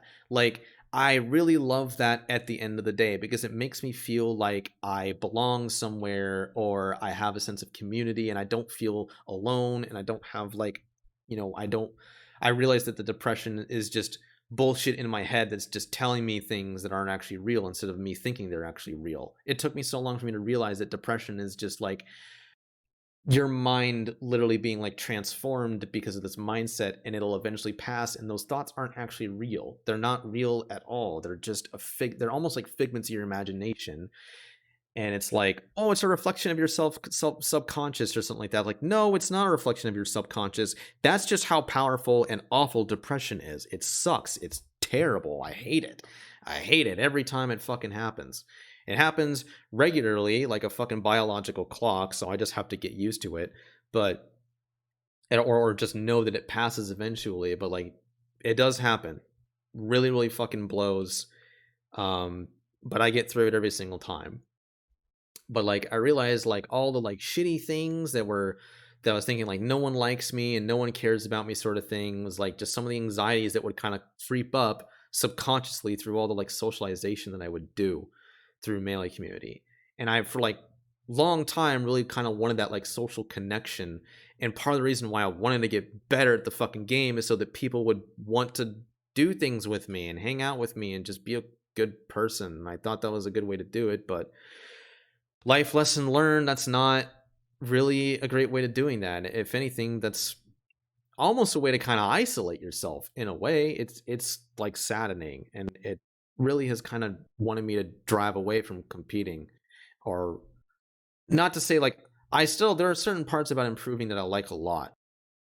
I really, really like going into the lab and doing like solo practice to a degree and learning cool new things about my character and even pulling some of those things off in friendlies and shit. Like that's so fun to me. That's one of the most fun things to me about the whole improvement process. And even like watching Melee got so much more entertaining and so much more interesting to me the more I learned about the game and the more I learned about my character Sheik. Like I like watching other good Sheik players is just like, holy crap, like they just did this super cool thing. I love it. Like, so I still love watching Melee, and I still like playing it here and there for fun, but it's just like competition. I don't think is going to end up being a thing. Because, like I said, I just don't feel like the social fulfillment is there. But when I was doing speedrunning of Quake, it was even though it was very small and there wasn't many people involved, it still felt pretty fulfilling. And I feel like there can be more potential for that in the future, like for sure, absolutely. I don't have a doubt in my mind that there will be some of that socialization stuff, especially when like GDQs end up coming back as well. I so badly want to go to a GDQ. It's not even funny. I want to go to a GDQ and hang out with some friends there that I've made through the speedrunning community and maybe make new friends there. Like my God, I want to go to one so bad. I look forward to those. I look forward to going to a GDQ so much more than going to a melee major again. I like so want to do that. I so want to do that. And then actually being a speedrunner and getting to talk about my speedrunning stuff like would be so cool. So like that's a bit in the distant future, but that's like something I really want to do. I've told myself I've been wanting to do this forever. So this isn't like a spur of the moment thing where it's like, oh, I'm just happened to be into speedrunning. I've been into speedrunning for so long now, and I really feel like that's just like the next big thing I'm gonna do in my life as like a hobby, as like an after thing from Melee. But I'm not there right now. Like as of right now, I'm in like this weird transition period, essentially. It's like this weird kind of like limbo of sorts where I feel almost kind of lost, and depressive episodes tend to happen. But yeah, I mean, I'll get through it. Like I have a plan. I'm gonna get to do what I want to do pretty soon here. I'm pacing myself, just trying to get through as, navigating through this quarantine and getting through this pandemic in one piece, essentially. But yeah, I've gone on a long enough tangent for that. So yeah, sociability is a very important thing. The other principle that I have that's very important to me is creativity. And expressing creativity within Melee is a bit hard, but it's possible. Like I've seen crazy, awesome, amazing combos from Sheik players and clips on Twitter. They're like, that is just the coolest stuff. That is the coolest thing that I have seen.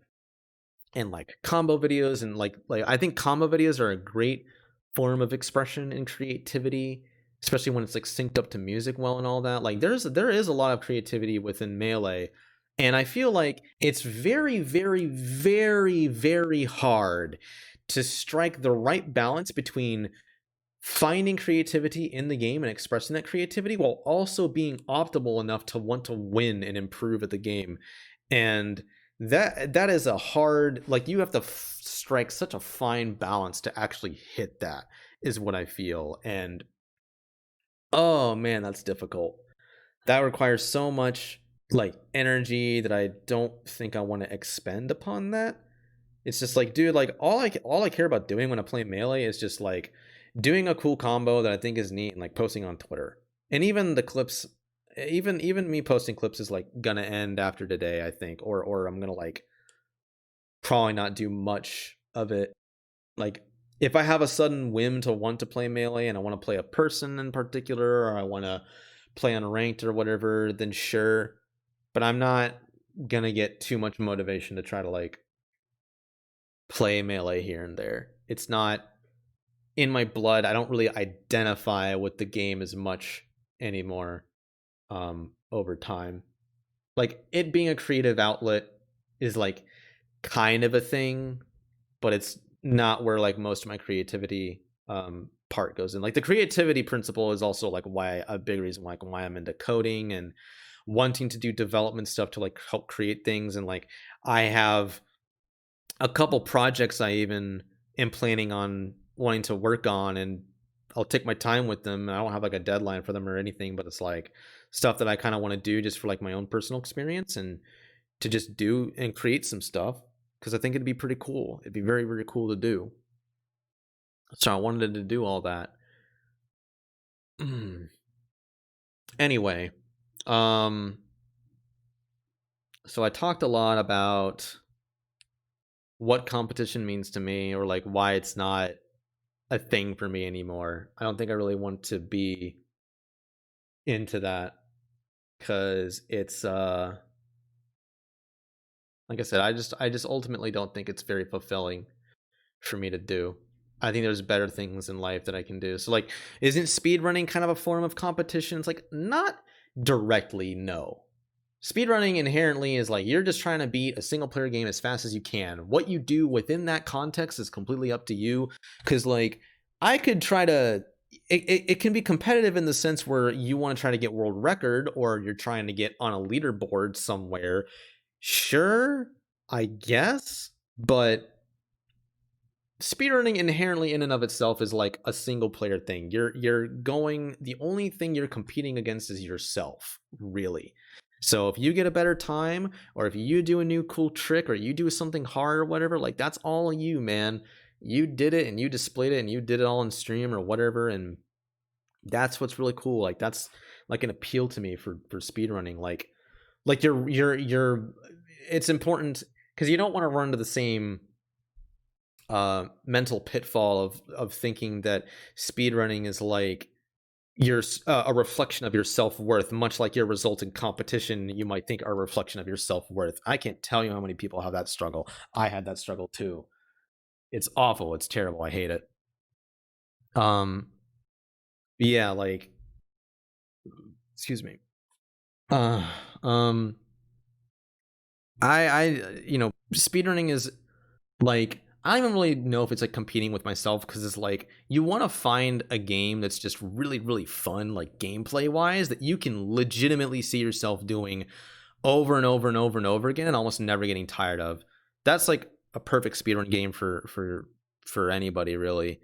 And Quake's really like one of those that I can see myself doing for a bit. I don't foresee myself burning out on it, and I can of course pace myself. Like if I'm getting kind of tired of doing runs, I can just play a single player game and do something else for a bit, sure. But I really see speedrunning as like something that feels a little bit more fulfilling um than melee. You know, back to those two principles of the social ability and creativity. Now, going back again to October 3rd, because this whole next section is an entire different caveat that has definitely been a very, very positive positive experience in this last quarter of the year for me, and will continue to be so for probably the entirety of 2021. And that is starting October 3rd. So the same day that I got depressed about, going 0-2 in that Netplay tournament, I decided to finally set up my Oculus Rift headset and actually get into VRChat. And I had like one really, really simple like thing, because like I wanted to get into the VRChat community. So I'm gonna actually, let me give a little bit of background to this, because I know October 3rd is when I started getting into it regularly and getting in there almost on a daily basis, and I still continue to do that even today, which is kind of crazy considering how hard it is for me to stick to a game.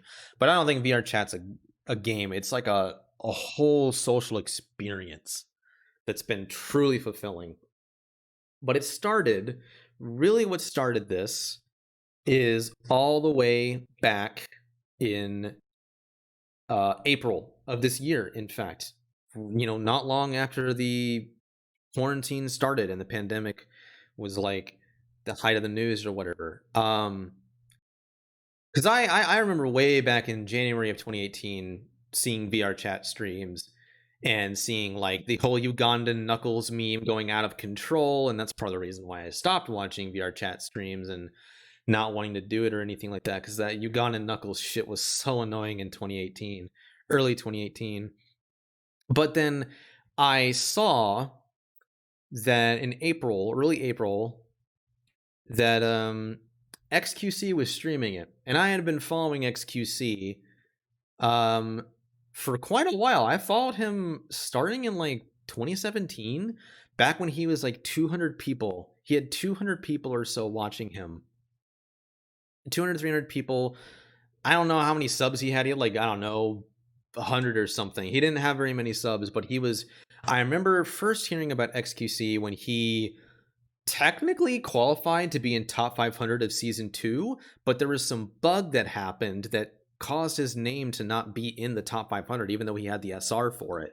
And so like I think he like made like a Twitter post about it, or like I checked to see what happened and was like, huh, that's interesting. Yeah, this XQC guy is a pretty good Reinhardt player. And I was watching him for his Reinhardt when I was like really into Overwatch at that time and wanting to like be a tank player or whatever.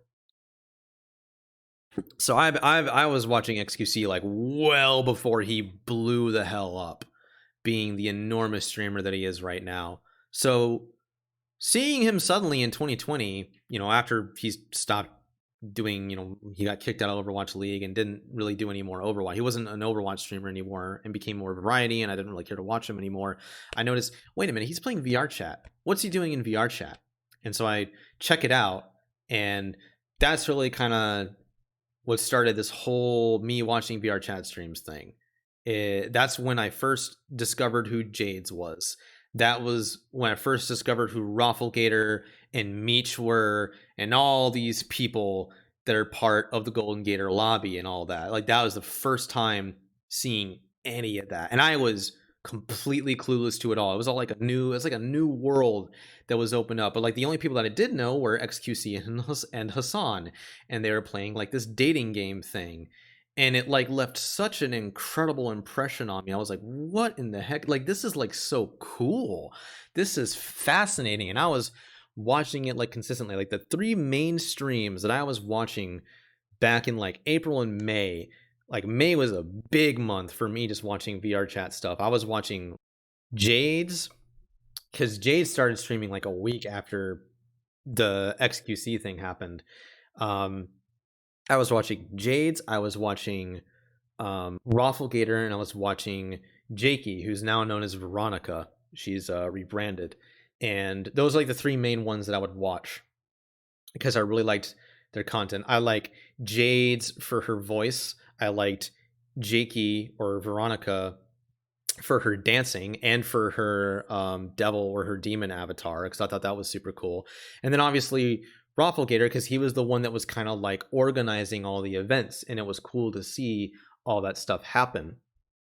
So I got pulled in and I got intrigued, and I wanted to watch it. So I was watching like this was back when Royal Gator was the main lobby, and there were like like I remember like the game nights and original Mute Olympics that happened, and man, that was so fun. I was enjoying so much. Like it was like I was a whole new world, a whole new avenue of people and community like opened up, and I was like, whoa, this is so cool. It was so sick for me to see this world, this completely different community that I didn't even know fucking existed until early April. And it was so sick. And eventually, after watching enough of these VRChat streams, I really wanted to get in there. And I conveniently had a Oculus Rift headset. I still have it. I can see it over on my floor to the right of me. But I had this as a dev kit that was given to me back in 2016 because me and some college buddies said we were gonna work on a VR game.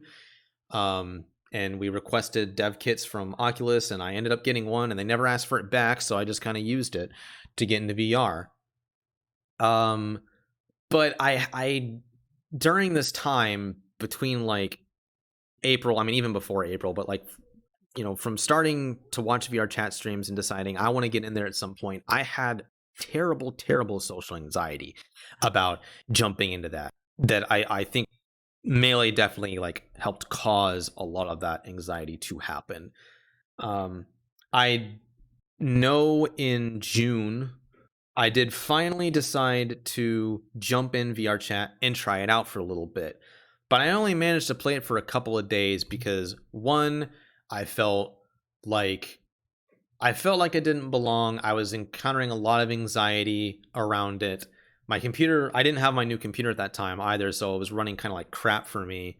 So something just didn't feel right. I only played it for like 2, maybe 3 days, and then I stopped, and then I didn't get back on again. I remember few people I added.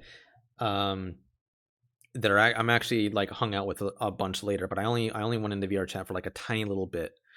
But then ever since then, I'm like, I kind of want to get back. I want to like face my social anxiety, and I want to get in there, and I really want to be involved. I want to meet these people. I want to actually like meet like my favorite like VRChat streamers and just talk to them and just get to know them as people, because that's like so cool to me, you know? Uh and but I had to really fucking overcome the social anxiety thing. Not to mention that the main thing that I was doing in my life at that point was the melee grind, because melee was what felt like it was more important to me then. So when October 3rd came around and I was just super burnt out, because I think I kept telling myself, I will do VRChat once I'm done with melee. I will get into VRChat once I'm feel like I want to take a break from melee. And I told myself that for like a couple months. And then when October 3rd finally happened, I felt like shit after losing, going 0-2, didn't play any at all for the rest of that day. And then later that afternoon, when I finally felt a little bit better, I'd set my shit back up on my new computer, because remember, I had to reinstall all the stuff on my new computer, get in there, and I started doing it regularly. The main motivating factor for me getting into VRChat and playing it regularly was actually thanks to Blu Haze's community, because Blu Haze is one of the mutes that I thought was really, really cool. The whole hand ASMR thing that she started doing, like, well, way back in the Royal Gator when she first started doing the like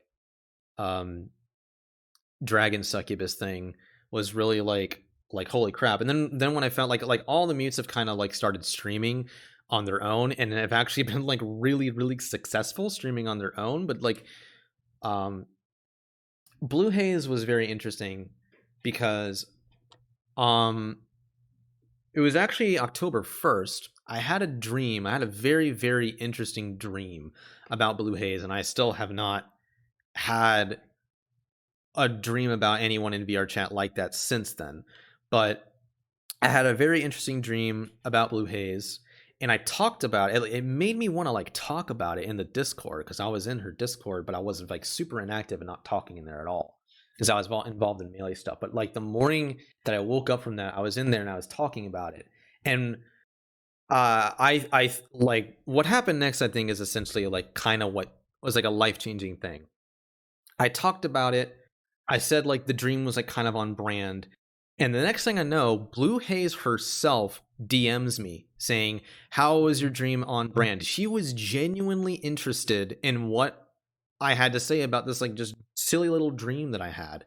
So I like told her and explained it to her, and she like was actually just straight up having a conversation with me. Someone that I had been watching and admiring for like, a few weeks, if not like a month by that point, was actually talking to me and wanting to like know some small part about me. And that like meant a lot.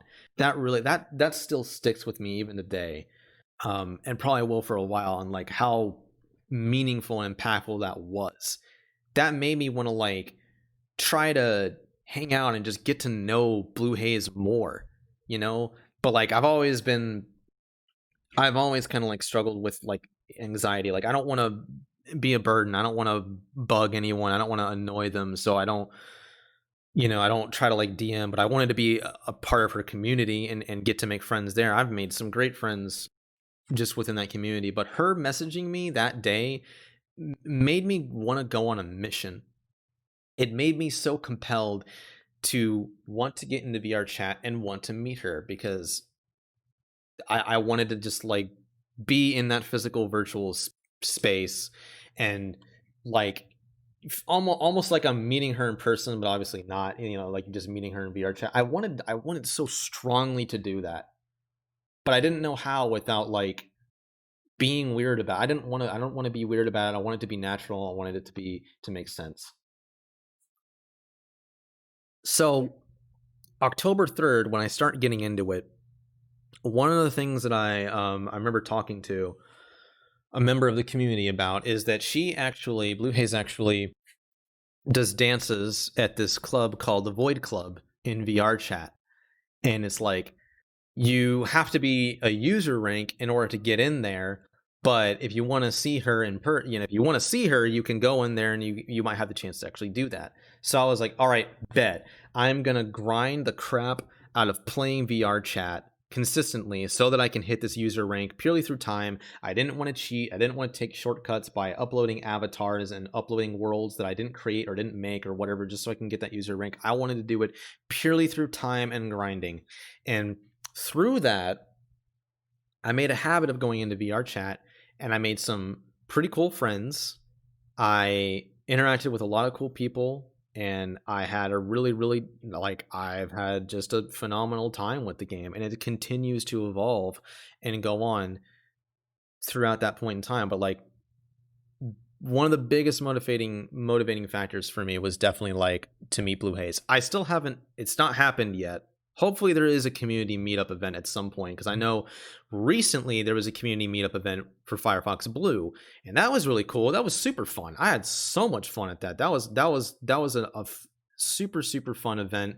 Getting to hang out with all the people, getting to like meet Firefox Blue again and meet everyone there. Really, that was just a fun little thing. I just enjoyed it. That was a fun hangout. I wish we had hangouts like that more often. But like, I'm sure there will be one like that for Blu Haze at some point. She'll get around to it. I know in time she will get around to it, and it'll be just the same thing as the Firefox one.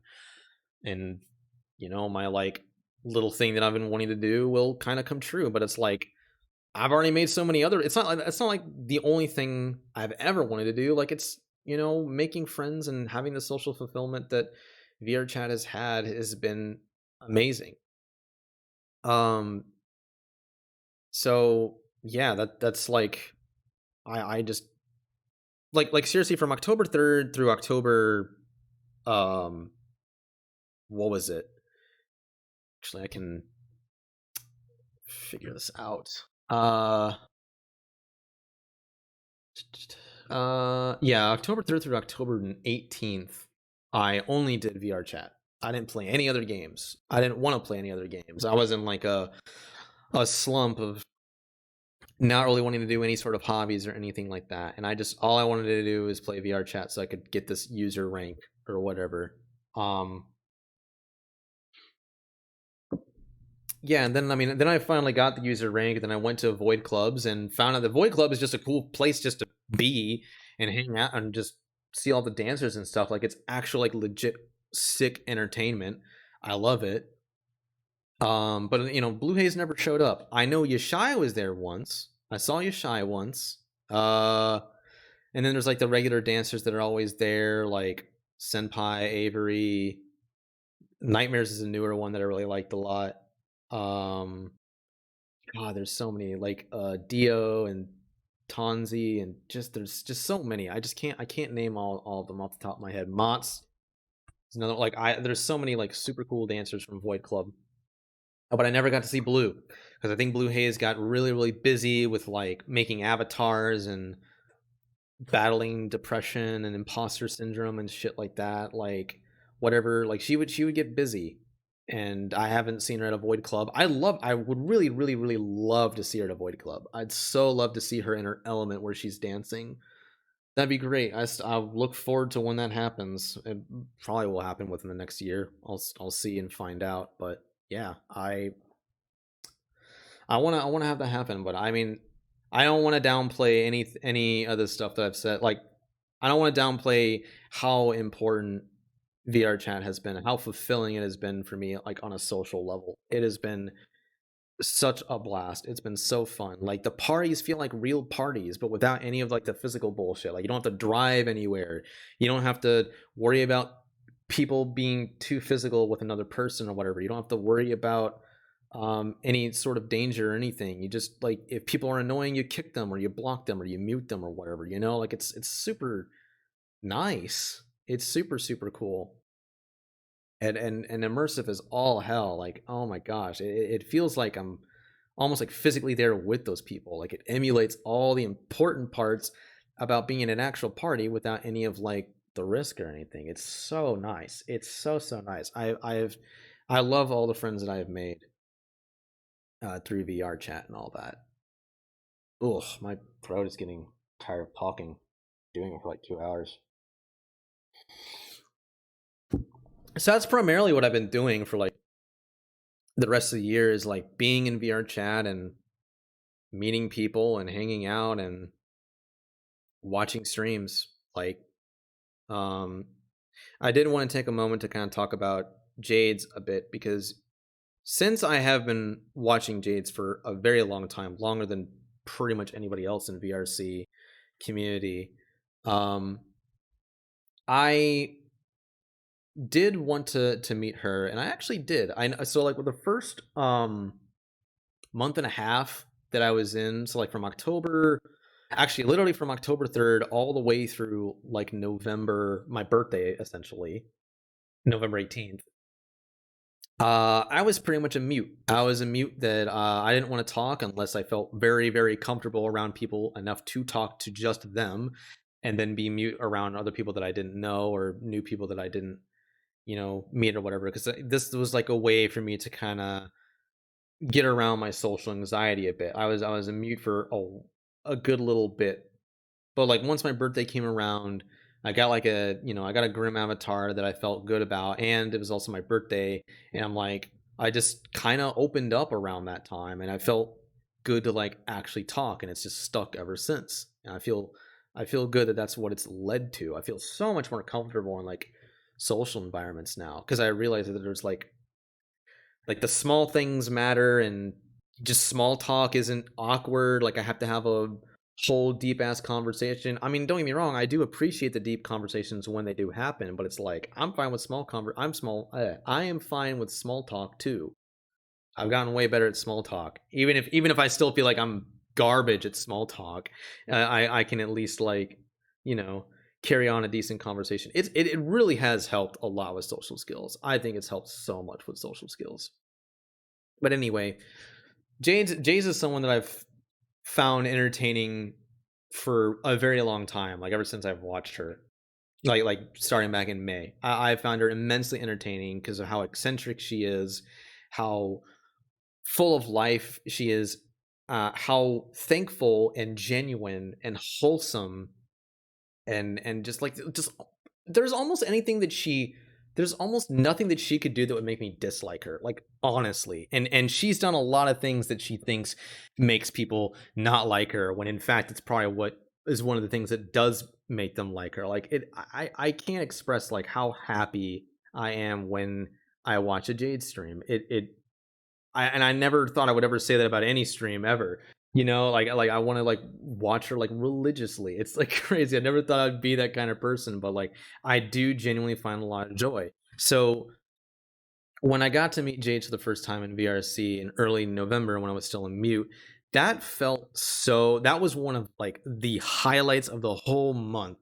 That was so nice. That was genuinely so nice. And I really, really would love, because I mean I wasn't talking at the time, so I didn't say a word to Jades at all. Um, but she asked about like Melee and who I played in the game, and that was just so sick. That was I'm never gonna forget that. I'm legitimately never gonna forget that memory. Um, and I'd like to talk with her again in VRC at some point, now that I'm like actually like regularly talking and all that. That'd be phenomenal. I'd love to do that. I just feel like I gotta find the right time. In the meantime, I'll just keep watching her stream and supporting her there, because I think that's what like matters. I think she has a lot going for her, and she's like someone I almost like look up to in a way. And it's very interesting. Like I don't know. I don't know how to express it in other words. It just means a lot, is really what it comes down to. Blu Haze and Jade's really like mean like almost like the world to me. Both of them collectively, they're great. I really love both of them. And then Veronica, I mean like Veronica is someone that I mentioned that that I watched her back in May, and keep up with her too. Her and Blue's relationship, I think, have like really built something awesome and amazing, and I think Veronica has like become like a better person because of it too. So I think that's been super, super cool to see. That's been really, really amazing to watch, to see how like that's like flourished and how they continue to like build each other up and help each other out. Like that's like inspiring. That's like some of the most inspiring shit I see in VRChat community stuff. Like I love it. I love it. I love it. I love it. I love it. Mm. I could go on about that, but like the whole point of me talking about all this VRChat stuff is that for what feels like the first time in my life, almost ever, I feel like this whole socialization principle, I feel like I'm having the social fulfillment that I have been looking for my whole life has finally been found through VRChat. Like, and it's really kind of thanks to this pandemic, this quarantine, because I feel like I would not have met a lot of these people if it wasn't for this quarantine. I would not have made these friends if it was not for this quarantine. So it's almost like something I have to be thankful for. Thankful that it happened to help me find and discover these people, because these are some amazing people to hang out with and learn what it means just to be like a friend with someone, or just hang out and just talk and socialize. It doesn't always have to be about like serious stuff. It can just be fun. It can just be watching movies, like just existing and being around. I incredibly underestimated how valuable it is for people to just exist and just be around you and just to share experiences with. Like there's so much nuance that is involved in that there is real value that I think people don't see. And that's what maybe gets people down. They feel like they have to do something to have an impact on people, when you can just be there and just show love and appreciation. You don't have to donate them money or anything like that. You don't have to like financially try to help support them. You can just exist. You can just watch them and just be a viewer, just be someone that interacts with them. And that in and of itself is an impact. You are making an impact in someone's life, and that's really kind of what matters. I don't need to make an impact in a ton of people's lives at once. I feel fulfilled even if I make an impact in one person's life for a day or for a moment. That's feels great to me. I feel like I'm helping or doing something. And I love it when people do that to me as well. Like when I'm feeling shitty and someone else is like, hey, I understand you're feeling bad. You can get through it. I appreciate every single time something like that happens. It's awesome. It really makes me appreciate people for who they are, because I really feel a sense of connection when that does happen. I really love it. I love it to death. Absolutely love it. And going back to Melee, I really feel like Melee was not really providing that social ability with me. It feels just, things don't feel right. I've already talked about how things feel like it's a high school clique, and social media certainly doesn't fucking help with that. I think Twitter is terrible for the Melee community, let alone any Smash community, really. I think Twitter is just an absolute cesspool. It is terrible, awful. I don't even go on Reddit anymore, but I know Reddit's pretty fucking bad.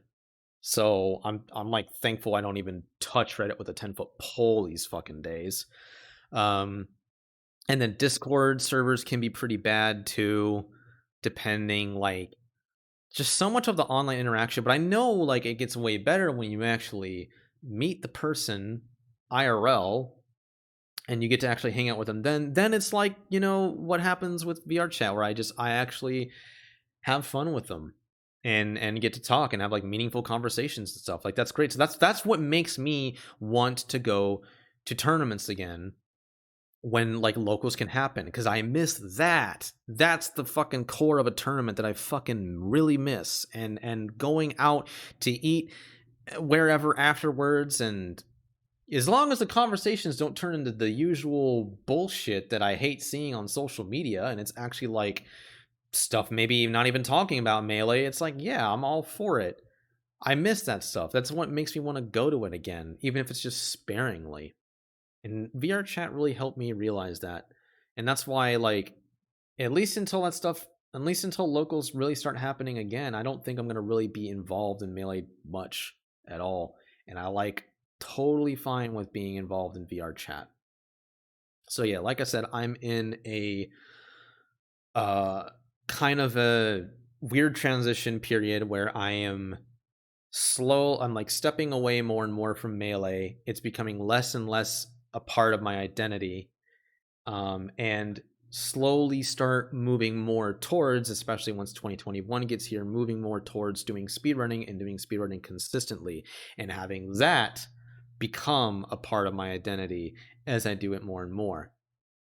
And with that, I realized rather recently that if that is the direction that I'm going to go in, which it certainly is, I can no longer have my username be Redman SSBM, because the acronym that is at the end of my username, since Redmond is a common username and it's commonly taken, and I have to put a damn acronym or an acronym at the end of my username so it's unique or whatever, I want at least the acronym to be something that I identify with. So SSBM was like a pretty good default for a while because that was the main game I identified with.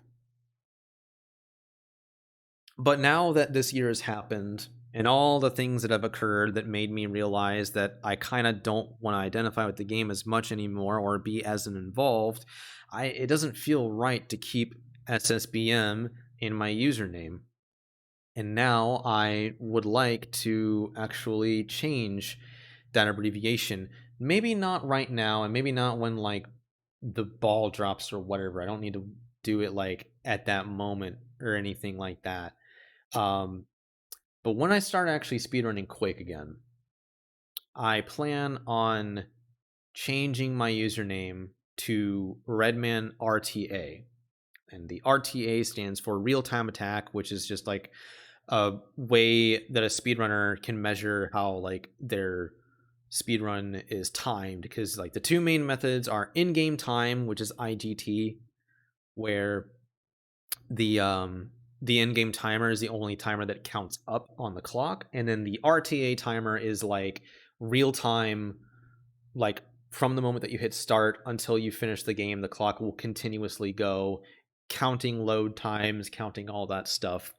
And RTA is a better, I personally think it's a better acronym that works for my username than IGT. It was actually suggested to me by Silent Wolf, who is an avid Donkey Kong Country speedrunner, as well as being a essentially retired Melee player who's like well known, almost more well known for his Fox in Melee than him being a speedrunner. But that's what he primarily does now, is speedrunning Donkey Kong. So I was like, oh yeah, I like the idea of RTA. So that's what I'm gonna change it to, because I think I really do feel like speedrunning is gonna become the main hobby focus. There are still plenty of other like single player games that I'm gonna want to play, and I'll want to stream them, of course. There's even like projects I'm thinking of like working on stream, just to kind of like do it and give a place for people to like hang out and all that stuff. But yeah, I can see speedrunning just being like kind of the main thing that I identify with, that's like a hobby, especially if I like really want to go to GDQ someday, and that can just, I don't know how long it'll last. I don't care about that. I don't need to give a shit about that stuff. No point in thinking about that. It's way too far in the future to worry about that kind of thing. But yeah, Redman RTA will be what the username will be, as a result, as a reflection of that, the movement from SSBM to speedrunning. And that'll pretty much be it. That's like the big reflection kind of on this year, and like how much it's dramatically changed the way that I've thought about Melee, and how Melee is not going to be at the forefront anymore, and it's just going to be, you know, something totally different. I don't even know if speedrunning will be at the forefront as much as Melee was. I don't know if anything ever will. Maybe. I really can't predict that. I truly don't have any idea at all what that will be like. But I'll find out soon enough. Like, so plans for 2021 are essentially around, like, I don't have a whole lot. Like, I know I'm gonna keep playing Diabolical here and there. My current stream schedule is like trying to stream like 4 days a week sort of thing, so I give myself plenty of breaks, because I don't think streaming every single day is necessary or worth it or any of that stuff. I don't need to do any of that.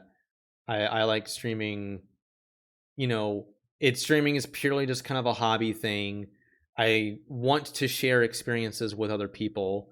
That's why I like to stream, and who's even like watching and listening to me, even if they only show up for like a little bit. They don't have to stay here the entire time or anything like that. I always appreciate anyone that drops by and just checks in or whatever.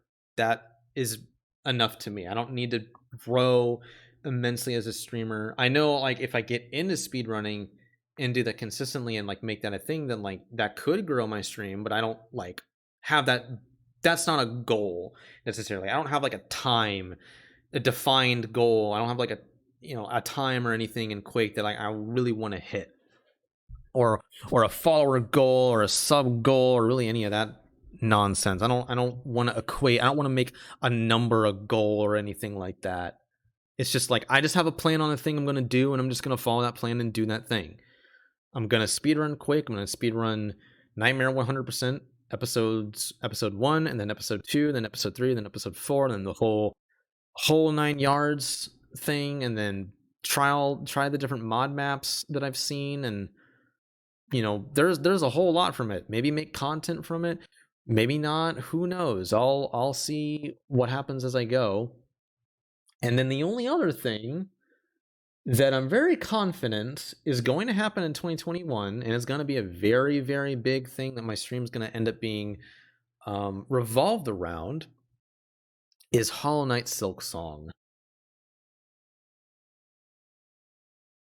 So I know Hollow Knight Silksong has been a very interesting topic, especially as of late, especially as of today, since there's a Edge magazine release thing that I probably want to check out shortly after ending this stream or ending this talk, just to see what it's about.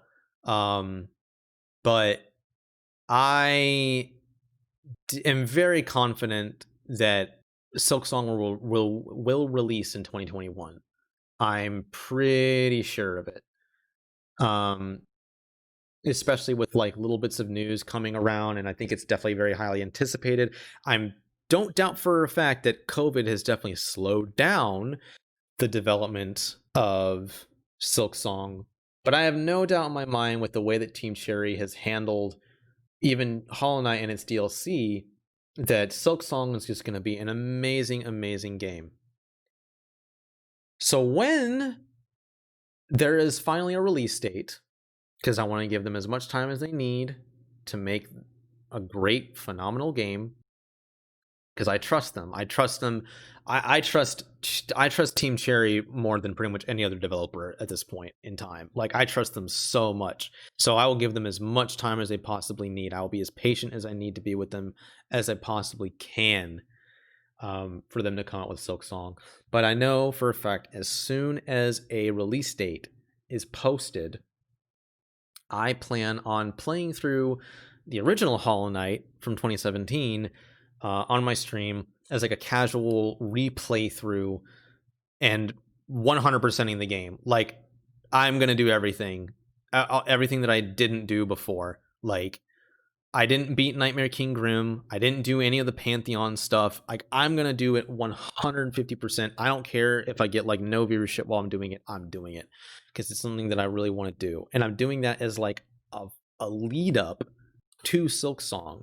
So I want to like 116% the game essentially on my own, or maybe try to speedrun it, something like that. Maybe later on, like a full month. Give me a full month leeway before Silksong comes out as like a hype up to it, and play the game, have fun with it, really get involved with it. Maybe even get involved in the community a little bit. I mean, I don't know.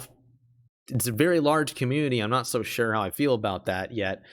Maybe getting the speedrunning community is definitely smaller and probably more niche and probably better suited for me. So I'll see when that time comes. But yeah, I'm gonna play through Hollow Knight normally. Maybe try to do some speedruns of it. And then when Silksong comes out, I am going stupid hard on that game. I'm talking like I am probably going to take vacation time from work just to play the game for like a week or something like that, and play like 8 hours a day. Like, I'm trying to get so deep and so far into the game, experience as much as I possibly can so that I avoid as many spoilers as possible, because I do not want to be spoiled on that game. I usually don't give a shit about spoilers. Like, I don't even care about being spoiled on Cyberpunk 2077 stuff, but Silksong is a game that matters so much to me that I really don't want to get spoiled shit. So I'm trying to I am almost tempted to do a 24-hour stream when Silksong comes out, but I don't want to fuck my sleep schedule up and trying to do that. I definitely am down to like stream as late as possible until I'm dead tired, and then going to bed, and then waking up and then immediately playing it more in the morning, so that I'm just doing nothing but Silksong for a good bit. But yeah, like, I'm trying to go dummy hard at it, playing through it casually, just getting ahead of it. And I'm not going to watch anyone else's playthrough or anything. I'm going to not look at Twitter, or I mean, I guess I could try to look at Twitter, but like, I almost feel like I really should not. I really should like just turn Twitter off for like a week or two when Silksong comes out, because it but like, I don't want to miss all the artwork. I don't want to miss all the amazing artwork that's like inevitably going to happen when Silksong does release. Like, oh, it's gonna be great. I cannot wait. I'm gonna play through the game casually. That'll, I don't know, be like 2-3 weeks or so, like straight probably of me streaming. It's gonna be crazy. I'm gonna go dummy hard at it, and then when I'm done with all that, I think even while I'm playing through it casually, maybe, hopefully avoiding spoilers, I'm gonna try to like slowly start getting into speedrunning it, because I think just based off of the trailer, from what I saw, speedrunning Silksong looks like it might be a lot of fun, and I want to just be really involved, because I mean, I will already, because like, I'm kind of basing this off of the potential that Silksong releases in the summer of 2021, because I feel like that's a pretty good ballpark estimate on when it's going to release. In before I jinx myself and it ends up releasing in February, because some news comes out in the next like 2 or 3 weeks or something like that, and this ends up being all for naught. Whatever. But I'm basing this on the fact that it probably releases in the summer of 2021, so like, I'll be involved in Quake and be doing Quake speedrunning, alternating between Quake speedrunning and playing single player games that I want to play on my stream. Just having fun with that, so that once Silksong comes out and I want to get into speedrunning it, then I've been pretty used to doing speedrunning stuff with Quake, and it's like, oh, so like, now I'm a Silksong speedrunner. But then I'll probably like go back and forth between speedrunning Quake and speedrunning Silksong, and maybe balance between those two.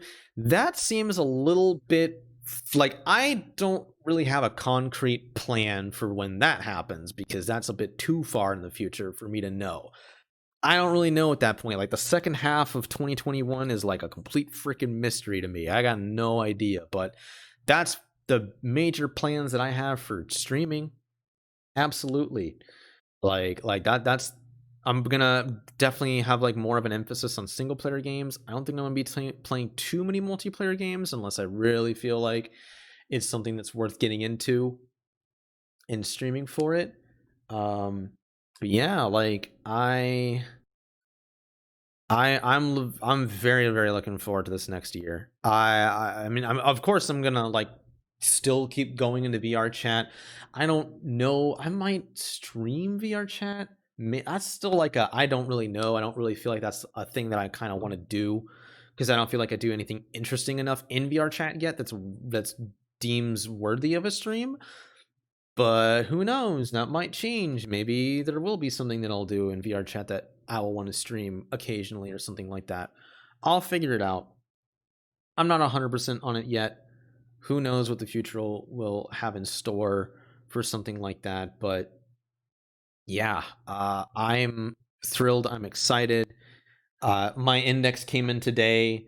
My Track Plus straps came in yesterday, and now I'm just waiting for my 3 Vive trackers to come in. January 6th is the estimated delivery date, and I'll have my whole full body setup and be fully in the whole VRChat thing, because I knew I wanted full body like a month ago, so I'm glad I got it all, and I'm glad I'm going to get into it. I'm going to do like workouts, because like, dude, like I'm so motivated to actually do like body workouts, because like Bilbo's doing this thing like multiple times a week where he has like a workout that you can go in and do the workouts, and I want to do it in full body because I want to like it to, be as like as immersive as possible, and I think that's like just super sick. I think it's super cool. I can't wait for it. I'm gonna get into it because like I miss the gym. COVID's fucked me going to the gym. I don't want to. Obviously, I know it's reopened since then, but I'm not like hell. I'm gonna go in there just wearing a mask and not feel like I'm at some sort of risk. Like the gym is one of the most riskiest places right now for COVID. Like, fuck no.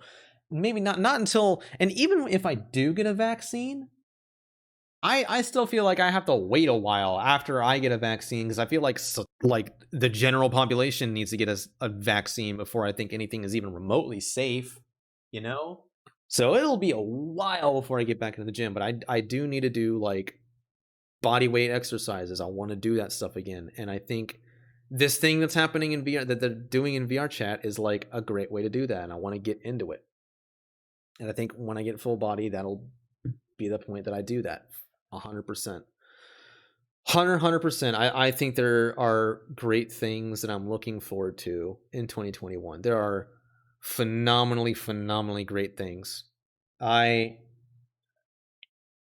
need some water. I am kind of glad I am putting a close to Melee and leaving that behind. It didn't go out with a bang. It didn't go out with anything like really fulfilling or anything, but it's like maybe this is just an important realization that I needed to have. But I think at the end of the day, it's been good. I've feel like I've grown a lot this year. Like it's truly been kind of a spectacular year as far as all that stuff goes.